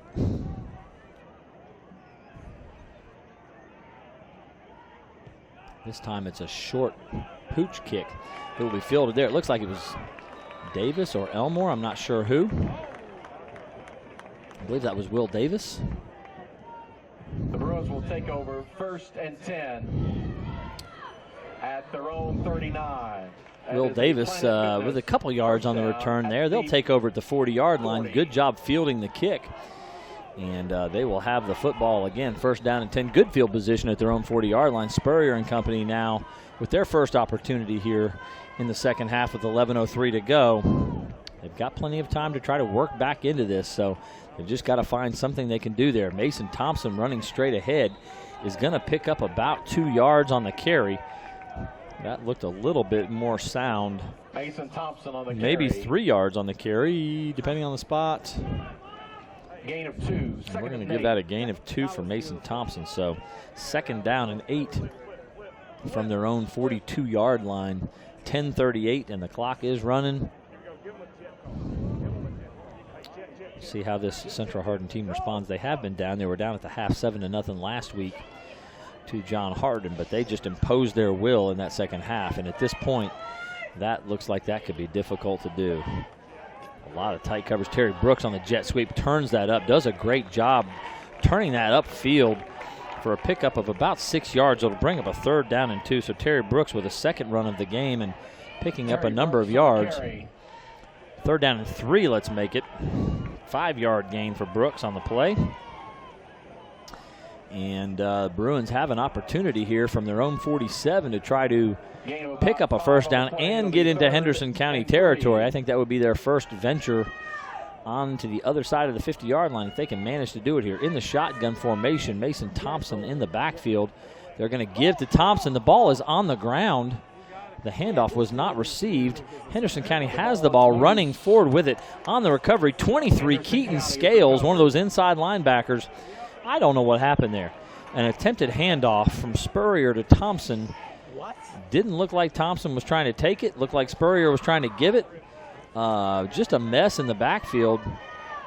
Not sure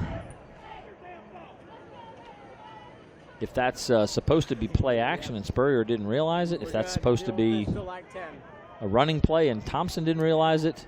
If he just didn't get it in the pocket. I don't know what happened there, but immediately ball was on the ground. It was not on a hit. It was simply on the exchange.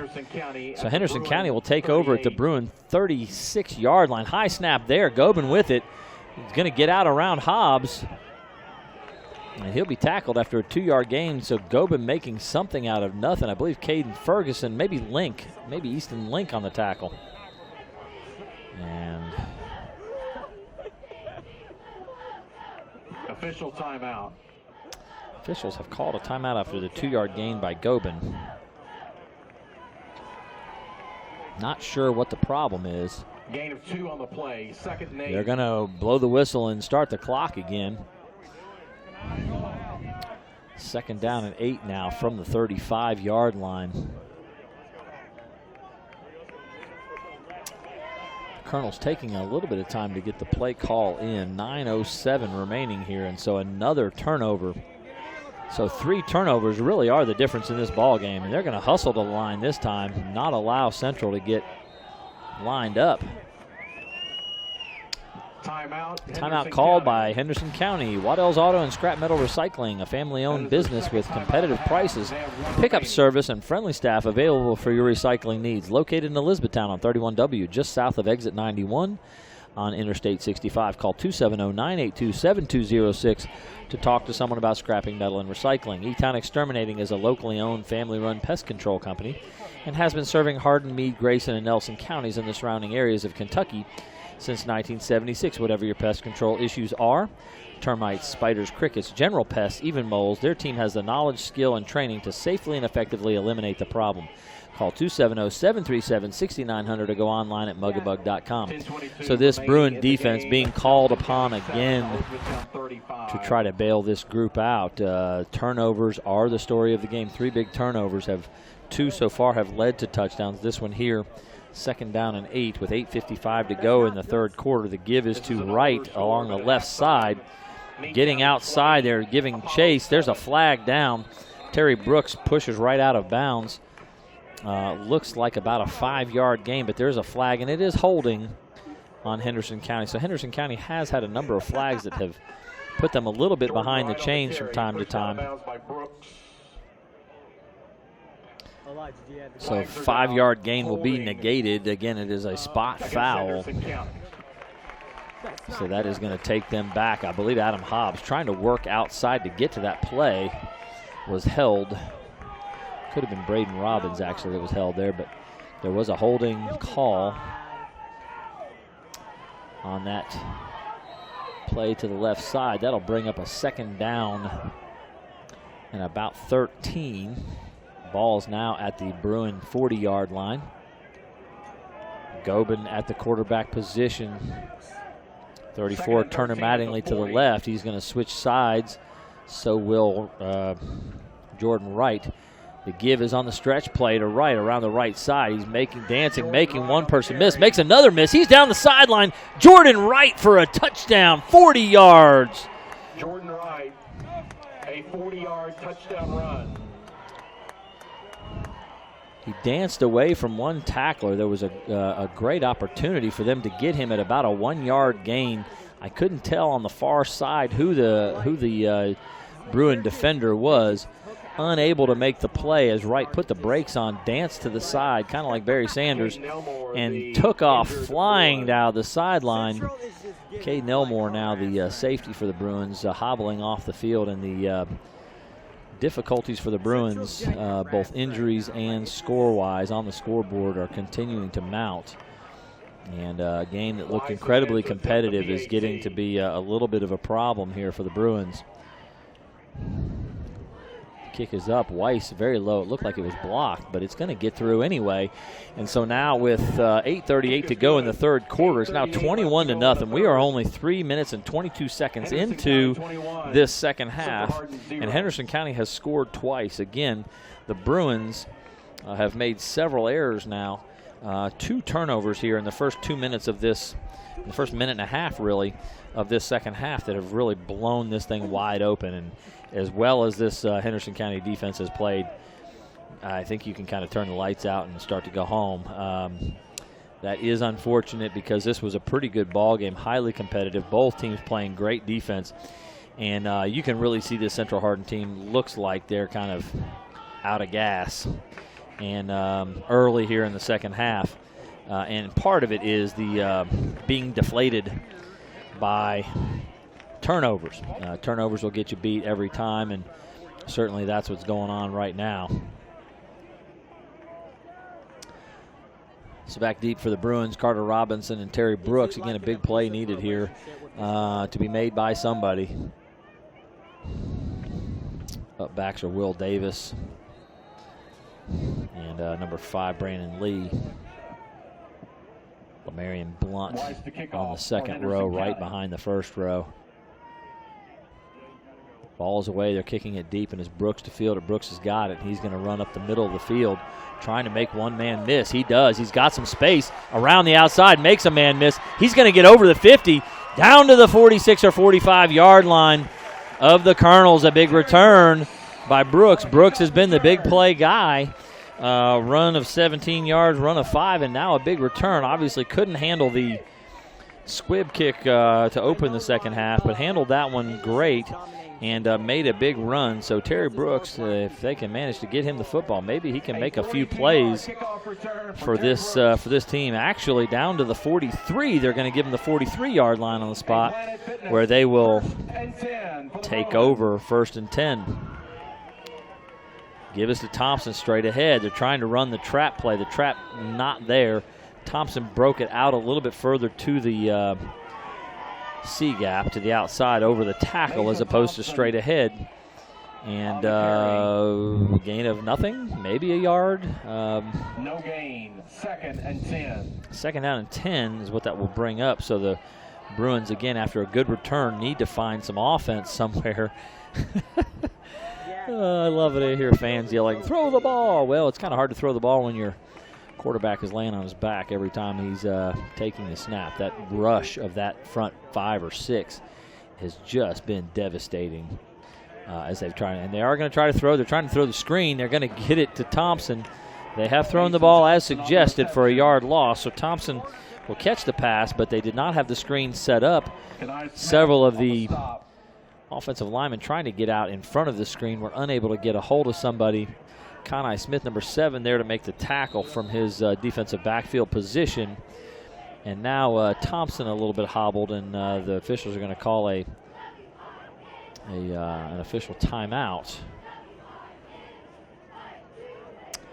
When the Central Hardin coach is having a word with the officiating staff, I don't think they like the way that some of these hits are occurring with the helmet.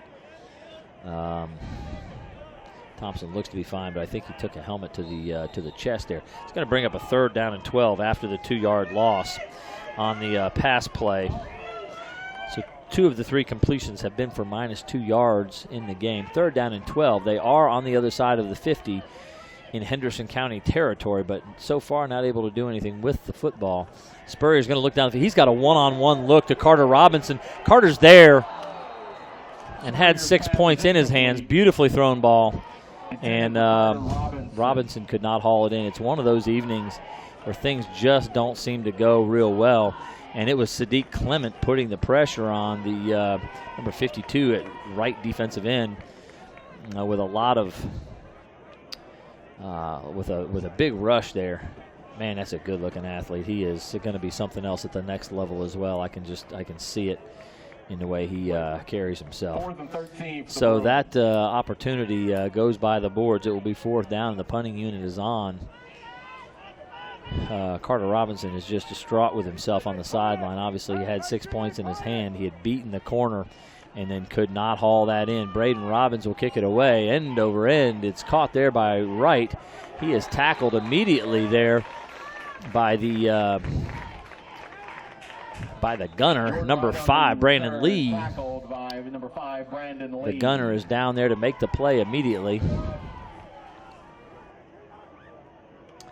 Sprint man, gunner, whatever you want to call him. And Lee is going to stay on the field. I believe Elmore. We're still working on Elmore over on the side. And so that'll be Brandon Lee now in the safety position with Brooks and Robinson at the corner positions. They're usually a 2-deep coverage team, but right now playing 1 safety, 2 corners, and bringing in an extra linebacker to play this fierce running attack of Henderson County. I believe they've given another sideline warning, and now this one will be a 5-yard penalty on the Henderson County Colonels. 6:55 to go here in the 3rd quarter, and they're going to start deep in their own territory, just short of the 10-yard line. We'll call it the 9. 1st down and 10. Ball is kind of middle of the field, maybe a little left of center. 9-yard line for Henderson County. The big Henderson County front will come to the line of scrimmage. They'll flop the back and the wing as they trade positions again. They're going to run that wide stretch play, and a lot of space there for Jordan Wright. A good gain. Knocked out of bounds by Mason Thompson. So good to see Mason Thompson back out on the field. There is a flag down, and they'll mark off a penalty. I think it was illegal motion or some sort of motion penalty against Henderson County. So they'll be backed up now to their own 4-yard line, where I believe it'll still be 1st down. 1st down and 15 now, so some sort of motion call there. And the play is negated. The good gain by Jordan County. Wright. Be 1st and 15.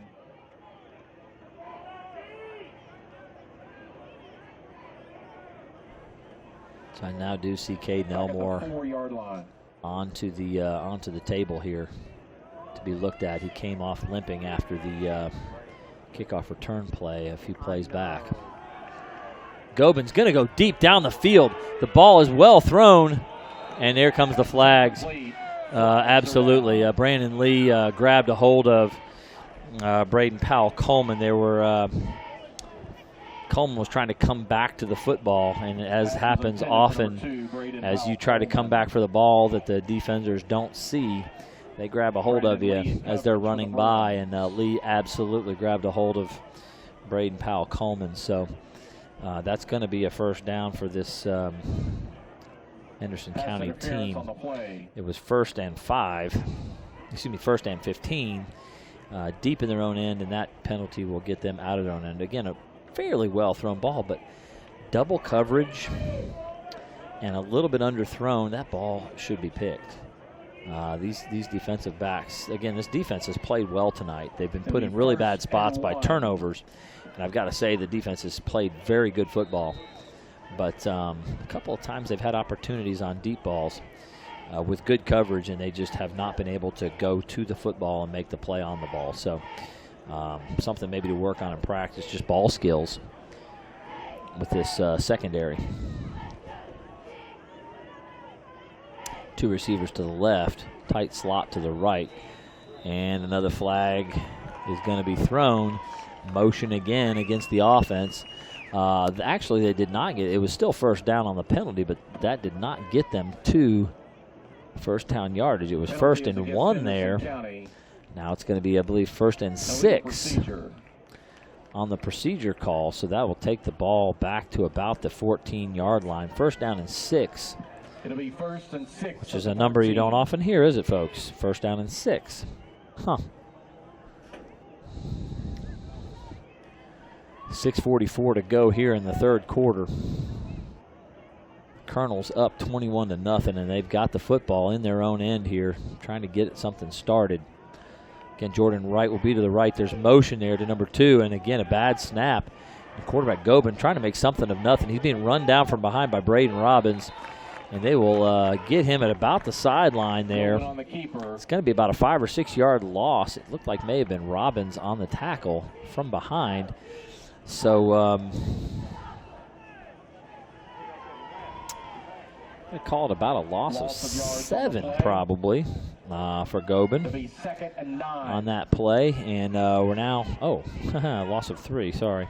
Loss of 3. I thought the ball was being spotted well back of there, but it's being spotted for 2nd and 9 from the 10-yard line from the right hash here. Again, we got 2 wide receivers to the left and a tight slot to the left. I think they're going to run the ball that way. They're going to throw it. Going down the middle of the field, wide open, number 34. That's Turner Mattingly. He's breaking tackles and trying to get upfield further. He's over the 50-yard line. A 43-yard reception for Turner Mattingly. So 43 yards down the middle of the field. Brandon Lee on the stop for the Bruins. And they are hurrying up to the line of scrimmage. They're going to run the play quickly here, even before the chains are set. Play is being called. The pass offense really starting to take off for this squad, and Gobin throwing the ball much better here in the second half. This time they're going to flush him out of the pocket. Gobin will go for about a yard on the scramble. Gobin on the keeper. So 2nd down and 9 now from the 47-yard line of the Bruins. Gain of 1 on the play, 2nd and 9. 5:04 and counting here in the third quarter. At the 47. And the way the Bruins are playing this defense, they set them up beautifully for that play. Mattingly coming to the left side again. Don't think they're going to run the same play, but it's going to be an inside zone. Cut outside. Wright running with the football. Jordan Wright on the keeper, or on the carry, rather. Stopped by number 11, Lamarion Blunt. Lamarion Blunt on the tackle from his outside linebacker position. A gain of another yard, so that'll be gain of 1 on the play. 3rd down and 8 Bruin now. fans on your feet. It's 3rd down and 8. 4:22 and counting, and this defense trying to get another stop here. Again, the only time they've given up points has been when they've been put in really bad situations by turnovers. So hoping, I'm sure desperately, that they can get a stop here, get it back to their offense and see if they can't get something going here. It's kind of getting desperation time. Late third quarter, down 3 scores. Play action pass, nothing there. Mattingly covered well by Caden Ferguson. And there's Adam Hobbs to drag him down in the backfield. So there's Hobbs making a big play from his defensive end spot. He had a lot of pressure in the first half. It's about a 7-yard loss there on the sack. So Adam Hobbs making a big play to get the defense off the field again. And again, I got to say this.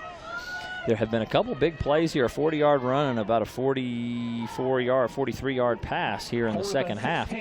But this defense has still played some really good football. And Meadows in punt formation. Continues to play some pretty good football against a pretty stout offensive front anyway. And I think there's some movement on the punting team again. I think they'll back that up 5, I'm guessing. I said that with a question mark on the end. They're going to back him up 5?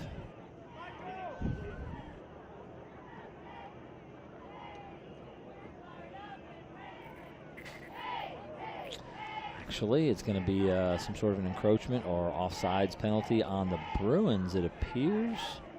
It is. So from 4th and 16, it'll go down to 4th and 11.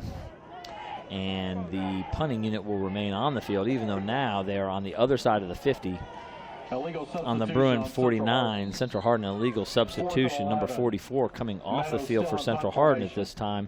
There's no number 44 on the roster. Interesting. Punt is away. It's a good punt. Well kicked. Carter Robinson backing up to his 10 to catch. Makes one man miss, but number 17, Trayshawn Johnson, is there to make the tackle. So the Bruins will take over at about their own 16-yard line again in a really tough field position situation for the Bruins. 16-yard line.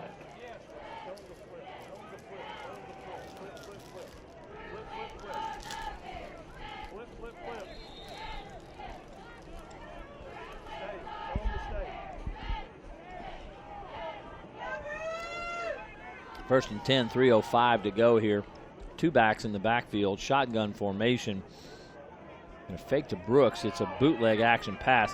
He's going to throw it up, trying to get it to Adam Hobbs on the corner route down here. Good defense. That's number 2, Braden Powell-Coleman, who caught the touchdown pass earlier in the third quarter. The intended receiver. Hobbs had to do a good job just to make sure that thing was not intercepted. Not able really to get in a good position to throw. 19, Danville 13. Was Zach Spurrier. He put a lot on it. It was in a decent spot, thrown high to give his receiver an opportunity to go get it, but just well covered. Second down and 10, shotgun formation again. Looks like the give is to Mason Thompson straight ahead, and again, just nothing doing. This Central Hardin offensive front are really struggling. Again, it's Tapp and Clement there to make the tackle, the 2 big guys for this front. Gain of 1. It'll be 3rd and 9. The smaller guys, 59, Harrison Shaw, and 44, who is Henry Porter, are making as many plays as the 2 big fellas. So this is a really good defensive front. A couple of good linebackers in behind them. Number 23, Keaton Scales. 32, Travis Kellen. Number 30, Luke Dalton.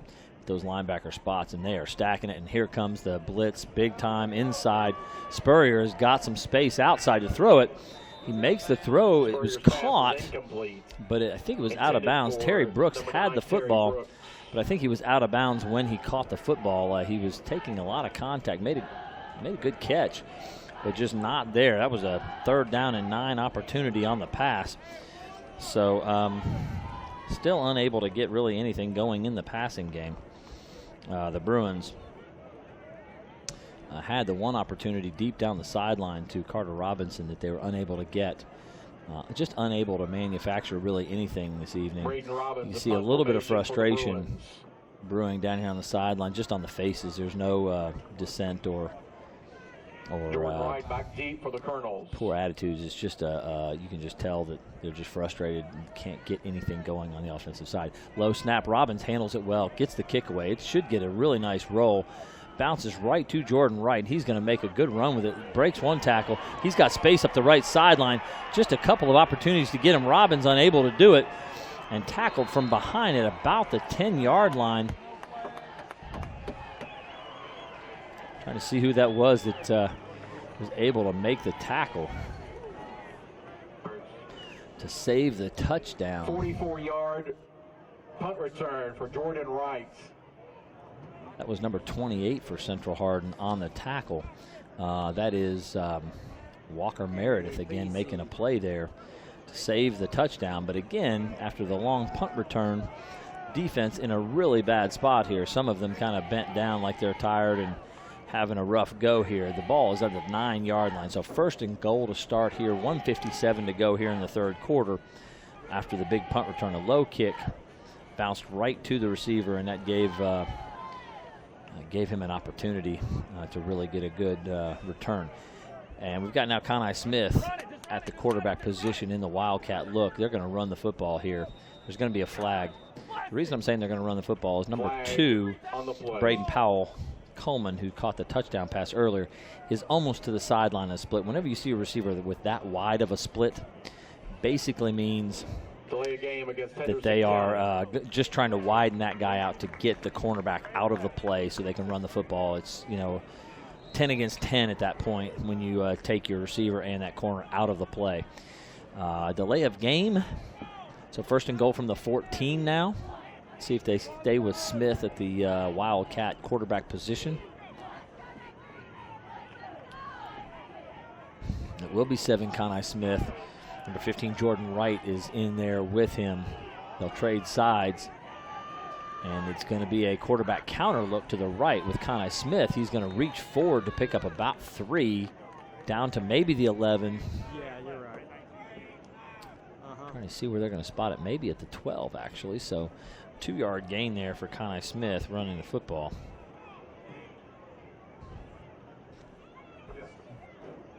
Bring up 2nd and goal from about the, they're going to give him the 11. 2nd and goal from the 11-yard line. Conai Smith still there. 2 wings to the left and the lead blocker, and Smith's going to run it. He's got a lot of space. That's going to be a touchdown. And the lead blockers did a great job getting out in front, taking out several of the defenders, and there's someone down on the field. There's another Bruin down on the field. I believe it's Lamarion Blunt. He's trying to get to his feet, and he did get to his feet. Not sure what's wrong with Lamarion there, but he is up. I think he's okay. They're going to send him out of the game, though. Officials are going to show a little bit of caution there and make sure they're okay. That's awful. Conai Smith just celebrating with one of his coaches with a jumping, flying chest bump. May have just injured his leg doing it. Weiss is going to be in for the extra point try. He is 4 for 4 on extra points, and that'll make it 28-0 with 1:15 to go in the third quarter. The Henderson County Colonels 28 and Central Hardin 0. Again, turnovers and a long punt return have really been the death of this Central Hardin team here this evening. We don't really know how this thing could have gone or what maybe could have happened if this defense could have held up, because they've just been put in some horrible positions with very little opportunity to really play this thing out and try to put a dent in the lead. So at this point, with 1:15 to go here in the third quarter, I think we can start warming up the cars. It's not been Central Hardin's evening. Turnovers, a dropped possible touchdown pass, poor coverage on that punt that they just had have doomed this Central Hardin squad here. So what I feel like and felt like going in was a fairly even matchup has just become very lopsided. And so last year's 48-19 victory for Henderson County is going to be followed up by another impressive victory. So Henderson County getting healthy off of Central Hardin. Squib kick again. This time Will Davis will fill it. No, that is Brandon Lee fielding it, and he's got space over the right side. Cutting back with good blockers in front, so another good return there. Tackle by number 30, Luke Dalton, but good return by Brandon Lee, getting it back to 48, 49-yard line. See where they spot that. They'll spot it at the 49. So they're on their own side of the field, but an opportunity to get over the 50-yard line, I believe, for only the second time in the game this evening for this Bruin offense, and hopefully they can get something going here. That imposing defensive front. Porter, Tapp, Clement, all there. They're going to run off tackle. Terry Brooks doing a good job churning out some yards there. Had a pretty good push up front that time as well. So Brooks, it looks like about a 4-yard gain from the 49 to the opposite 47. So a 4-yard gain for Terry Brooks there. He's been their best running option. It'll be 2nd and 6. Ferguson had 1 carry for 10 yards. At the 47. Thompson has had a couple of good carries, but lately has not had a lot of success. That is their first timeout of the half. Bruins will call a timeout. 39 seconds to go here. This is an HCEC-TV student production, a division of Hardin County Schools. Special thanks to our live sports coverage sponsors, Brandenburg Telecom, Physical Therapy Associates, Waddell's Auto and Scrap Metal Recycling, Blue Ribbon Renovations, a Mark Harris company, and E-Town Exterminating. Tune in weekly for all local HCEC-TV programs airing on Brandenburg Telecom and Comcast Cable's Channel 2 and Spectrum Channel 184. All HCEC-TV programs on the HCEC-TV YouTube channel. Subscribe to the channel today to get your local community sports and events. Special thanks to our HCEC-TV crew: Allie Barr, Kyler Barkley, Tristan Woods, Elijah Rivera, Noah Miller, and in the truck, Ron Hartley. Thanks to those bringing us the images tonight and our technical team. So the Bruins have it now 2nd down and 6 after the Terry Brooks first down run. They're over the 50-yard line for the 2nd time in the game, 2nd time in the half. Good field position provided by the return team. Brooks down the sideline, just overthrown. Brooks had a step on Jordan Wright and just slightly overthrown. It looked like it was not a bad throw, probably about 3 or 4 yards too far. It looked like Spurrier wanted to get rid of that a little bit before he needed to. The protection was good, but he hasn't had a lot of protection on the game. And it looks like they're trying to go to Brooks a little bit in the absence of a few of their other weapons to see if they can't make something happen. So number 9 appears to be the main threat at this point on the offensive side of the ball, as they're going to run and give it kind of a reverse back inside. And man, there's Sadiq Clement, number 52. There were 2 guys from that defensive front that penetrated as they tried to run a little misdirection counter to the wingback. They faked the running back going left and the wingback Brooks coming back to the right. And unfortunately for them, that's going to be about a 6-yard loss, maybe a 5-yard loss, and bring up a 4th down and 11. It'll be 4th and 11. And they are back over on the on their own side of the 50-yard line. So the end of the 3rd quarter occurs, and with 12 minutes to go, Henderson County 28, Central Hardin 0, and it's been a tough night for the home team. We would like to thank NFHS, the National Federation of High School Sports, and its support in providing live streaming service. Contact nfhs.com to subscribe today. This is a Hardin County educational and community television student production. HCEC-TV is a division of Hardin County Schools. Live Channel 1 programming is sponsored in part by Brandenburg Telecom, providing service for all your telecommunications needs. Physical Therapy Associates, more personal attention for more effective results, with locations in Elizabethtown, Hodgenville, Radcliffe, and South Louisville. Online at physicaltherapyky.com. So 12 minutes left to go here in this one. The Bruins have the ball, 4th and 11. We'll see if Braden Robbins will be in punt formation or if they'll be going for it. It looks like he is going back deep to punt.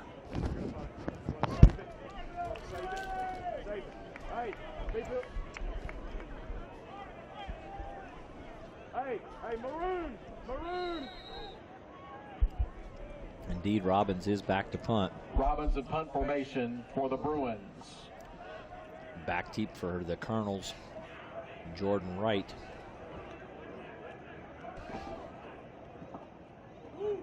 Boy, he held the ball a while there, did Robbins. He gets it away. It's a good kick. It's going to get down to about the 11-yard line. Will it go out of bounds? And that's where the Colonels will take over 1st and 10. 11:52 to go here in the 4th quarter.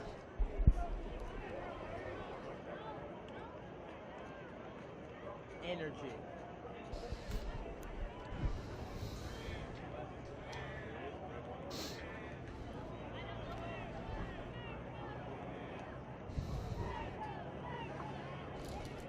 It'll be 1st and 10 for the Colonels at their own 10-yard line.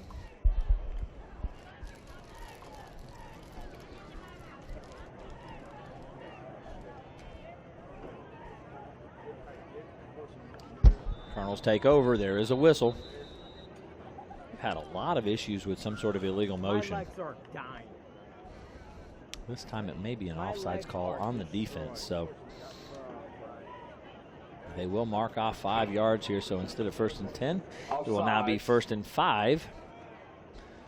I believe at about the, it looks like they stepped that one off a little further than they should have. What's going on here?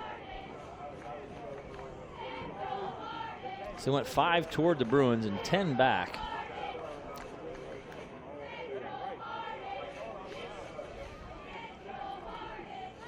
Couldn't tell you what's going on. Maybe he made a mistake. It should have been 5 yards on the offense. And what we've got right now is first down and 15 now.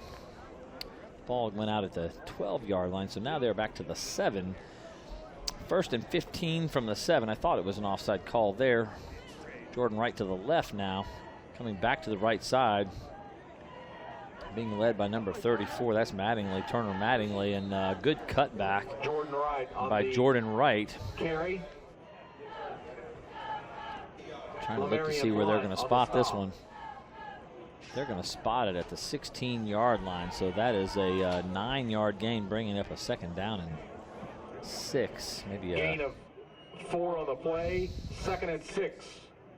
So a 9-yard run for Wright after the penalty. And it'll be second down and 6 now. 15-yard line. Gobin is going to take the snap. He's going to give on the read option. Very short gain as that defensive front did a good job. Tucker Walters there, along with Caden Ferguson. He comes up limping a little bit. Adam Hobbs, Caden Ferguson, Tucker Walters, all there to make the stop. Caden Ferguson trying to jump around and get a little bit of life back into his leg that obviously got smacked pretty good. 23, Gage Bryant will come in to get Ferguson out. So 23, Gage Bryant checking into the ball game. 10:36 and counting here. 4-man front, 1 deep safety, and another flag. And so this thing is deteriorating into a flag fest.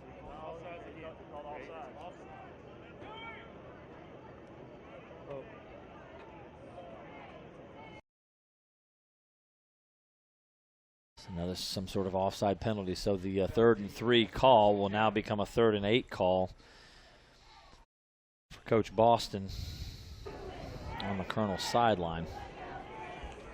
Yes, sir. Let's see if in their own end they will actually throw the football here.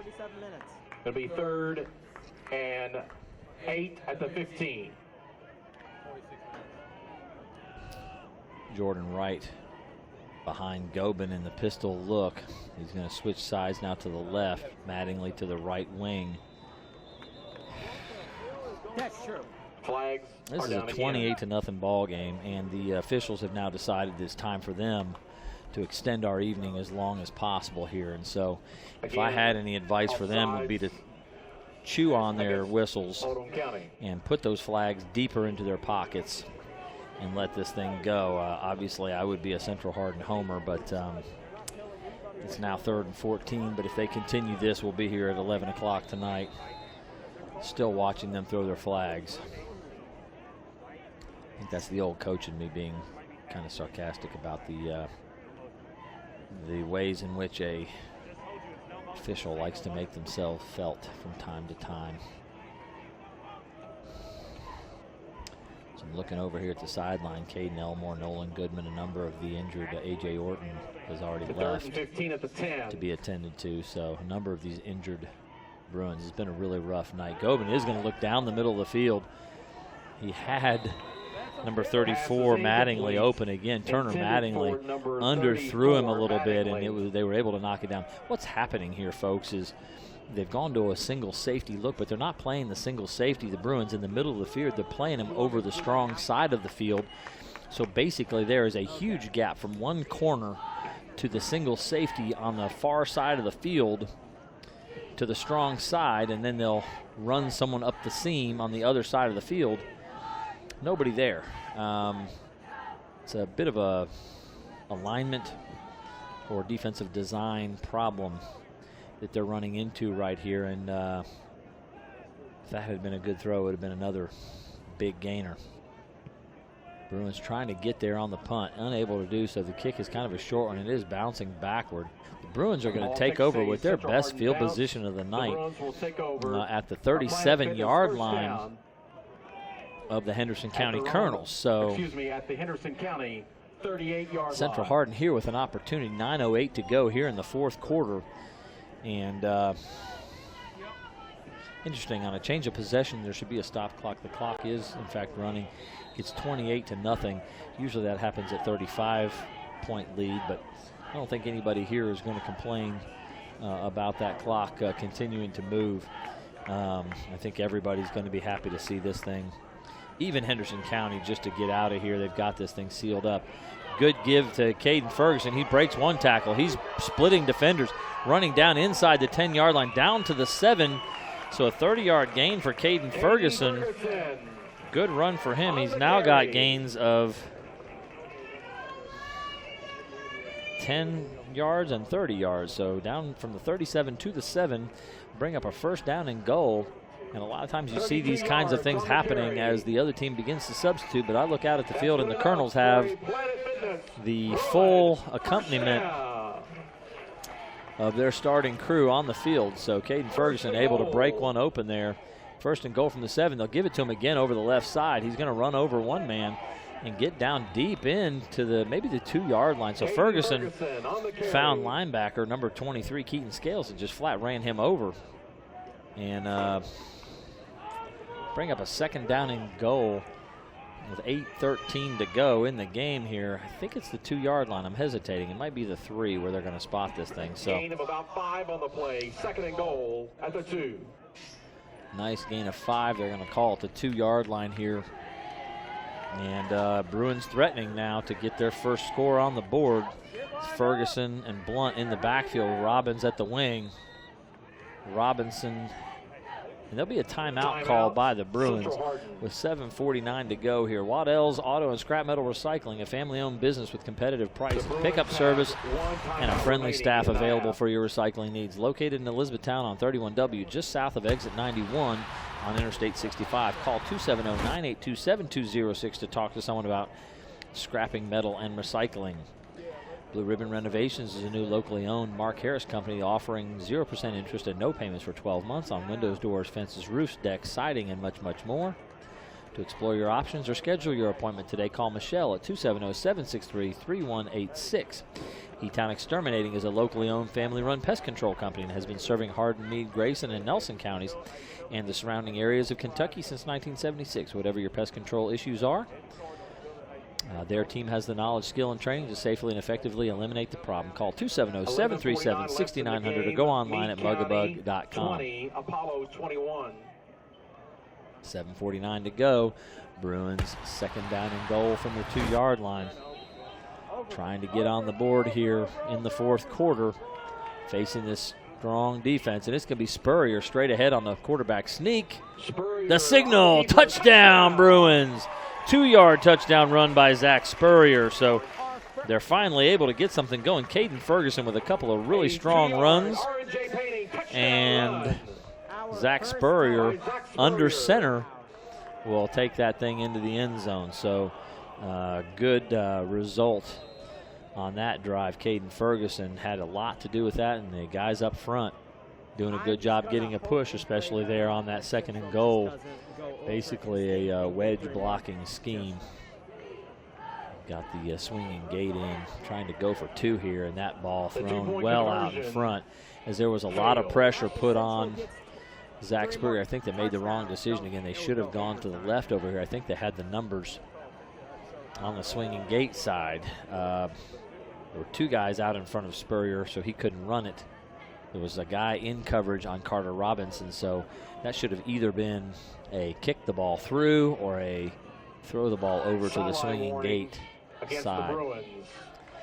These officials again want to give a sideline warning. They've given several warnings and penalties to Henderson County and now to Central Hardin. So again, these officials are going to make themselves felt during the course of this game. 7:44 to go. Score now 28-6. Henderson County in the lead, and the Bruins on the board here in the fourth quarter. West Point Bank has 5 offices located in Elizabethtown, Radcliffe, Upton, Glendale, and West Point, or find us online at westpointbank.com. Let us help make life simpler. West Point Bank, hometown banking made simple.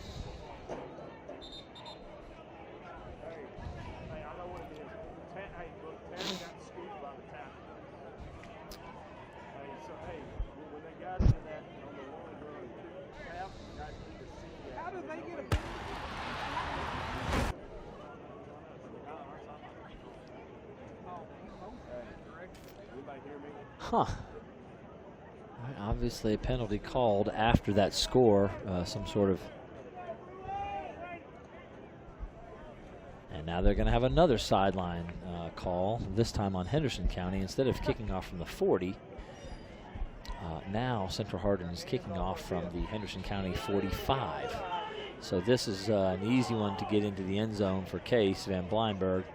He's going to chip it, however, and they're going to field the ball at the 10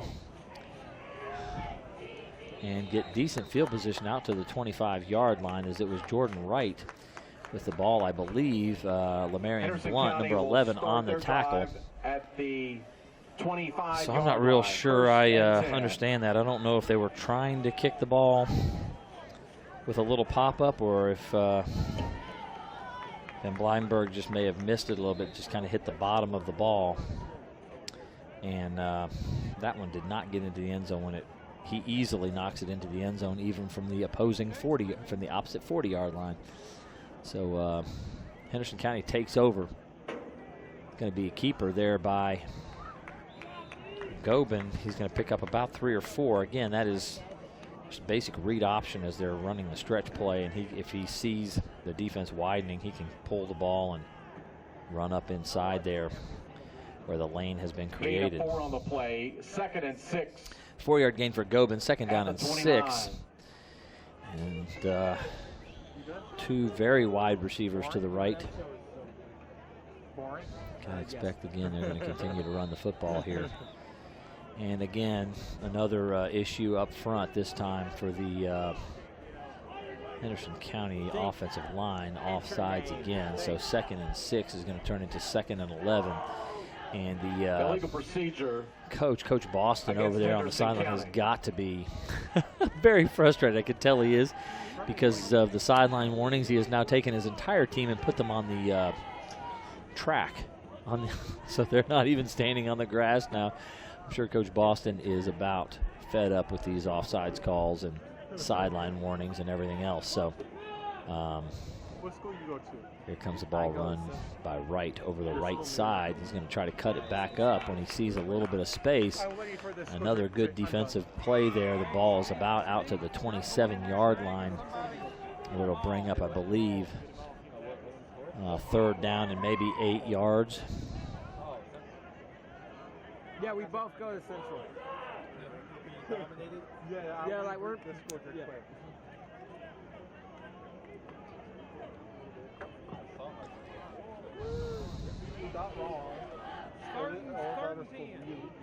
I don't know what's going on here, but the officials are walking around with the ball quite a lot. Maybe a 4-yard gain there for Wright. There was some discussion, and the ball was moved, and the ball was moved back. Again, what's really quite a simple situation. 5:40 to go here. 3rd down and 7 from their own 33-yard line. They need to get to the, from their own 27-yard line. They need the 35 for a 1st down, do the Colonels. But what's a fairly simple situation, these officials are making really difficult right now.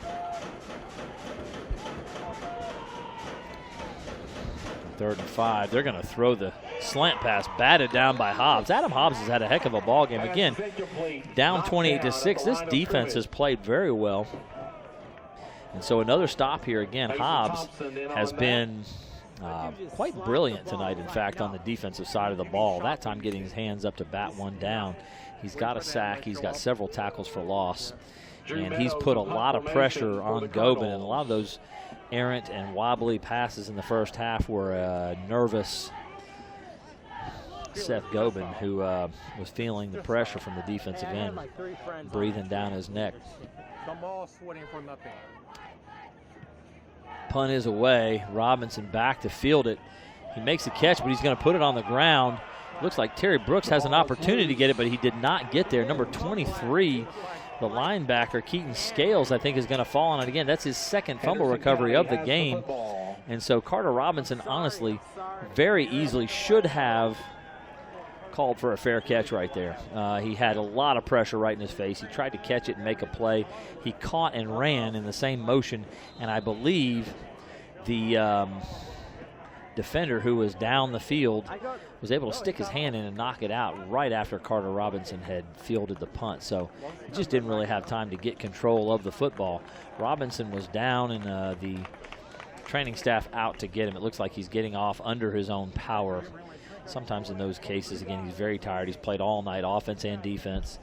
Very frustrated. It's a bad situation. He took a little bit of a shot there after the catch. Again, being a punt returner is a dangerous job, and he took a shot. I think as much as anything, he's really disappointed himself for not hanging on to that ball. So Henderson will pick up again after a 4th turnover now, and they're going to throw it down the field. That's going to be 6 points. Number 2 wide open. Again, they are not playing a safety in the middle of the field or any safety, and have not figured that out yet. Number 2, Braden Powell Coleman, 39 yards for the touchdown, his 2nd receiving touchdown of the game. And Gobin's numbers, that were a little bit rough in the first half, have really he's really kind of lit it up here in the second half with touchdowns of 19 and 39 yards and another 43-yarder to get his team off of the goal line. So 34-6 and ready to attempt the point after with 4:45 to go in the ball game. And bad snap, and that'll be recovered, and play is dead at that point. As Gobin, the holder, runs back and jumps on the ball. So it remains 34-6, not 35-6. And Henderson County has, again, as we know, blown this wide open with 4:45 to go in the ball game here.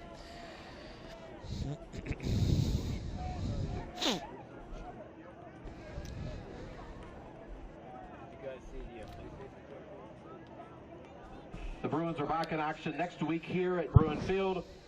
They will be hosting Fern Creek. That game will be at 7:30. But I need to sit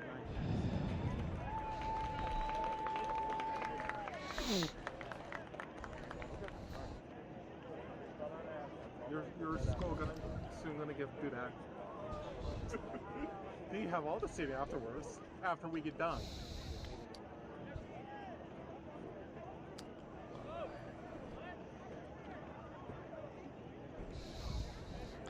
So it'll be 89, Carson Weiss onto the field to kick off for Henderson County.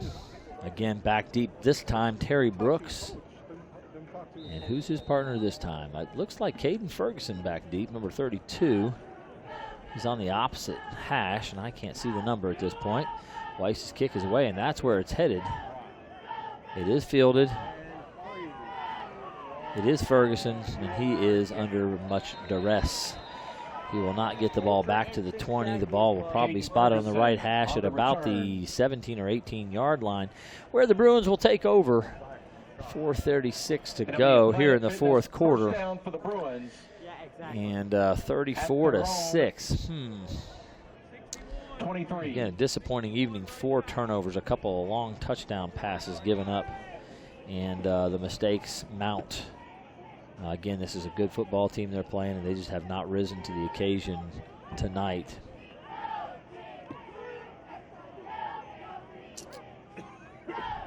Bruins look a little confused on the field right now, trying to get everybody aligned. They've got a couple of folks in the ball game that aren't normally in the group. They are now settled in correctly. Spurrier is going to run it off the left side. He's got some space there. Clement is there to make the play. Going to be a good pickup of about 7 or 8 yards for Spurrier. Bring up a 2nd down and 3. 2nd down and 2, we're going to call it. 8 yards for Spurrier on that play. Clock is running at 4:10. At the 28.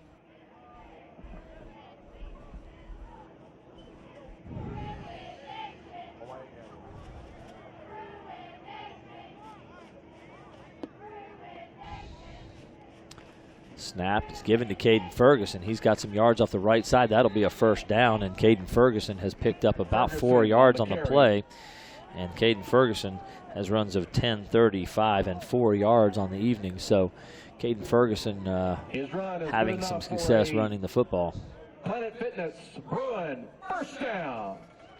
Clock is running at 3:46 remaining here in the ball game.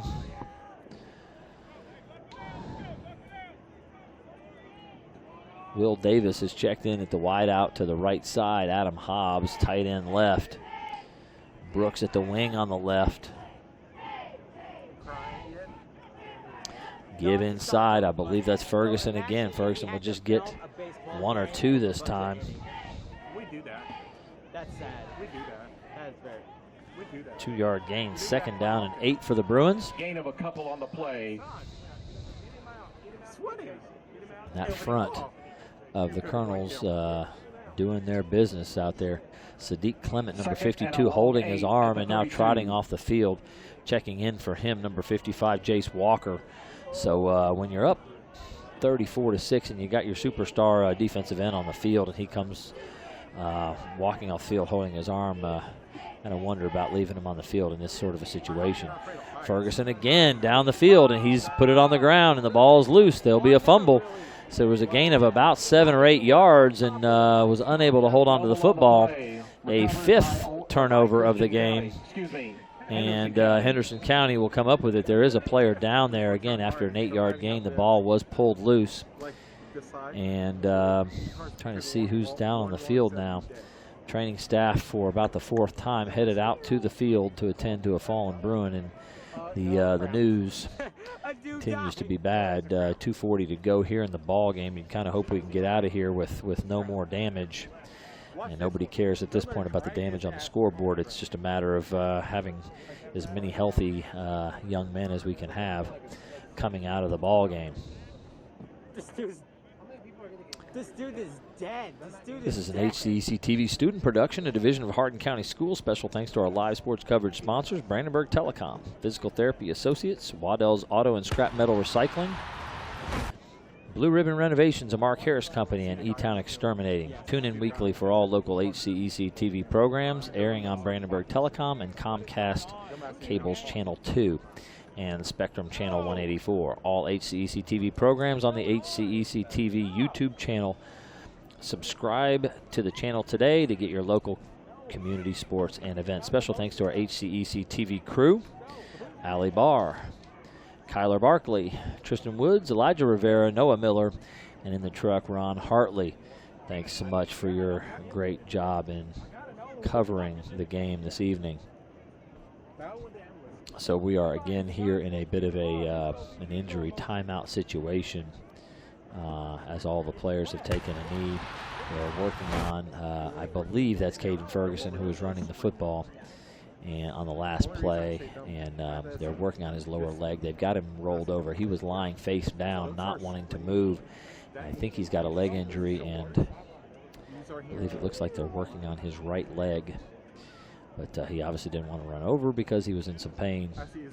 And they've got him now on his back and checking him out here so they can examine whatever's going on there. This team is going to resemble a MASH unit here. Injuries at this point we know of. A.J. Orton, some sort of serious injury. He has been taken away from the field. Lower left leg injury. This may be a lower left as well for Caden Ferguson. We've got Caden Elmore with, I believe, a right leg injury. Noah Goodman, I'm not sure, a shoulder, neck, or head. I'm not sure what it is that Nolan Goodman is dealing with, but he's still been sitting over here on the sideline. And so, again, these injuries mount. We already have Brock Burton out from last week. 2 weeks ago, Trayvon Williams, one of the leading pass catcher, second leading rusher for the squad, while he was part of this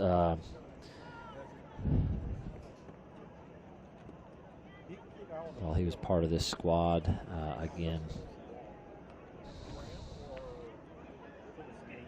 they're going to help Caden up at this point. They have not splinted or done anything like that to the leg, but he is going to be carried, I believe, off the field here. So Caden Ferguson, after several really good rush attempts here in the second half, one good rush attempt in the first half. It is the left leg. He does appear to be in quite a bit of pain. He's not putting any weight on that at this point. So, You see what I mean? Yeah. I'm sorry, it's hard to be excited this evening. Not just a poor outcome, but just kind of a pall over this place. I haven't really heard this stadium this quiet. I've been coming here for years and years as a coach, as a fan, watching these boys at Central Hardin, and just seems like an evening where they're just really struggling with all of the injuries. It's just kind of a very somber kind of a feeling around everyone here. So anyway, we're here in the fourth quarter with 2:40 to go. 34-6 is the score. Henderson County Colonels have the football. I'm seeing a few new faces on the field with a few of the starters still out there. I believe number 19 is in the backfield now. Eli Green, still Seth Gobin at the quarterback spot. He'll give it to Green. Green quick around the left side, but just absolutely drilled in the backfield. Looks like that was Lamarion Blunt on the tackle, number 11. Number 11, Lamarion Blount. So good tackle by Blunt there as they tried to run the stretch play to the left that they've been very successful with today, and that time nothing there. As Blunt sniffed that one out in a hurry. Loss of 5 for Green on his first carry. You don't see him in tomorrow, you don't have him. Bring up a 2nd down and 15. Same look. This time the quarterback Gobin is going to keep, and Andrew Hobbs absolutely read that he was going to pull that and drilled Gobin. Again, you've got your starting quarterback on the field up 34-6 with 1:44 to go here, and just got drilled by a 6'4", 280-pound, 270-pound lineman, defensive lineman, and Andrew Hobbs. You're just taking some chances out there, Coach. I can't imagine that you want to take. Doesn't make a whole lot of sense to this guy at this point. But Hobbs did a great job reading that. 3rd down and 15. They're going to keep again. Who's got the football there? It is Green. They did give to, actually this time it's number 18 with the football, Jeremiah Barron.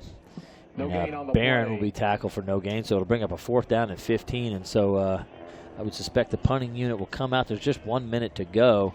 They can't quite obviously run this thing all the way out before they're going to have to punt this thing away or run a play. 50 seconds and counting to the end of the ball game here.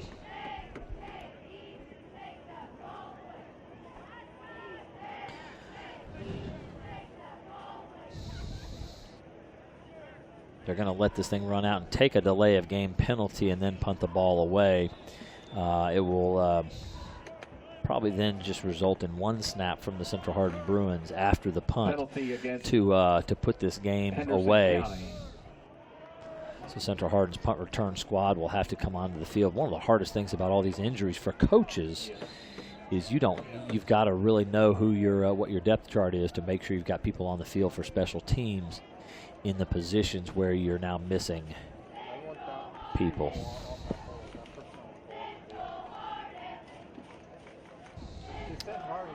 Not sure who's back deep right now for Central Hardin. Maybe Will Davis, 18, not sure. Can't see the number right now, but down to the 3rd. Oh, high snap, and Central Hardin Bruins will take down the punter. So there was a high snap there.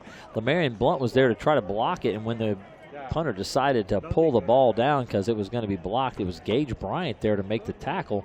So the Bruins will take over with 1.6 seconds at the Henderson County 35-yard line. So clock running down pretty far here, and we're about out of time. There's 1 more snap in the game. I don't know if Central Hardin will just kneel on it or if they'll go ahead and take a shot down the field throwing the football.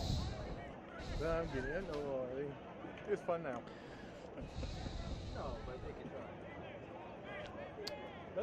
Number 8, Hayden Wise, is on the field in the backfield for Central Hardin. Spurrier's getting the call, it appears, from his coach on the sideline. They need to get a call in or they're going to have a delay of game penalty here. I'm not sure why you're going to have a delay of game when there's 1 second left in the game and you're down 34-6. They're going to take the timeout so as not to have the delay of game.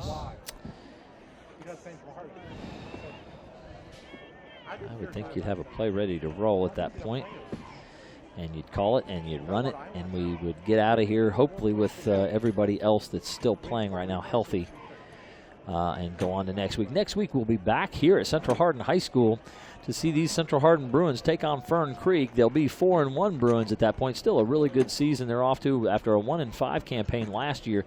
This is a much improved team. They've run into a really tough physical squad, and then they've turned the ball over 5 times. So those sorts of things, when you're playing a good football team, are going to be the end of any competitive chance you had.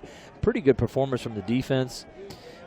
Just not able to move the ball or take care of the football in this case. They're going to run the football here at the end. It looks like it was Wise with the football. He'll pick up about 9 yards, and that will be the end of the ball game. So our final score here at Central Hardin High School, Henderson County Colonels 34, Central Hardin 6. Thanks again to our HCEC-TV crew of Allie Barr, Kyler Barkley, Tristan Woods, Elijah Rivera, Noah Miller, and Ron Hartley. Next week, I'll be back here with you, Paul Gray. I'll be alongside Jeff Knoll next week. So I'm not talking to myself, just talking to you guys, I guess, tonight. But we will have, I'll have my partner back with me, and we'll hope to see a rejuvenated, ready Central Hardin Bruins squad as they take on and welcome Fern Creek to Bruins Stadium here. So again, final score of 34-6. Again, this has been Paul Gray with you tonight. Good night, everybody. Do what I'm saying. Do you want me to just leave it there? Yeah, do that. Until you show down, yeah? He told me right after the game to tear it down. And we were going to leave camera 2 and 1.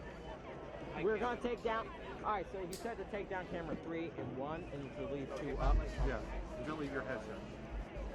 Because you connected me on. Tell them I'm going to shut down the scoreboard camera. Tell them I'm going to shut that camera down. All right. Tell them that. All right. Tell them. Tell them I'm going to turn off that scoreboard camera. Okay. Noah's going to turn off the scoreboard camera. Yeah, man. Look.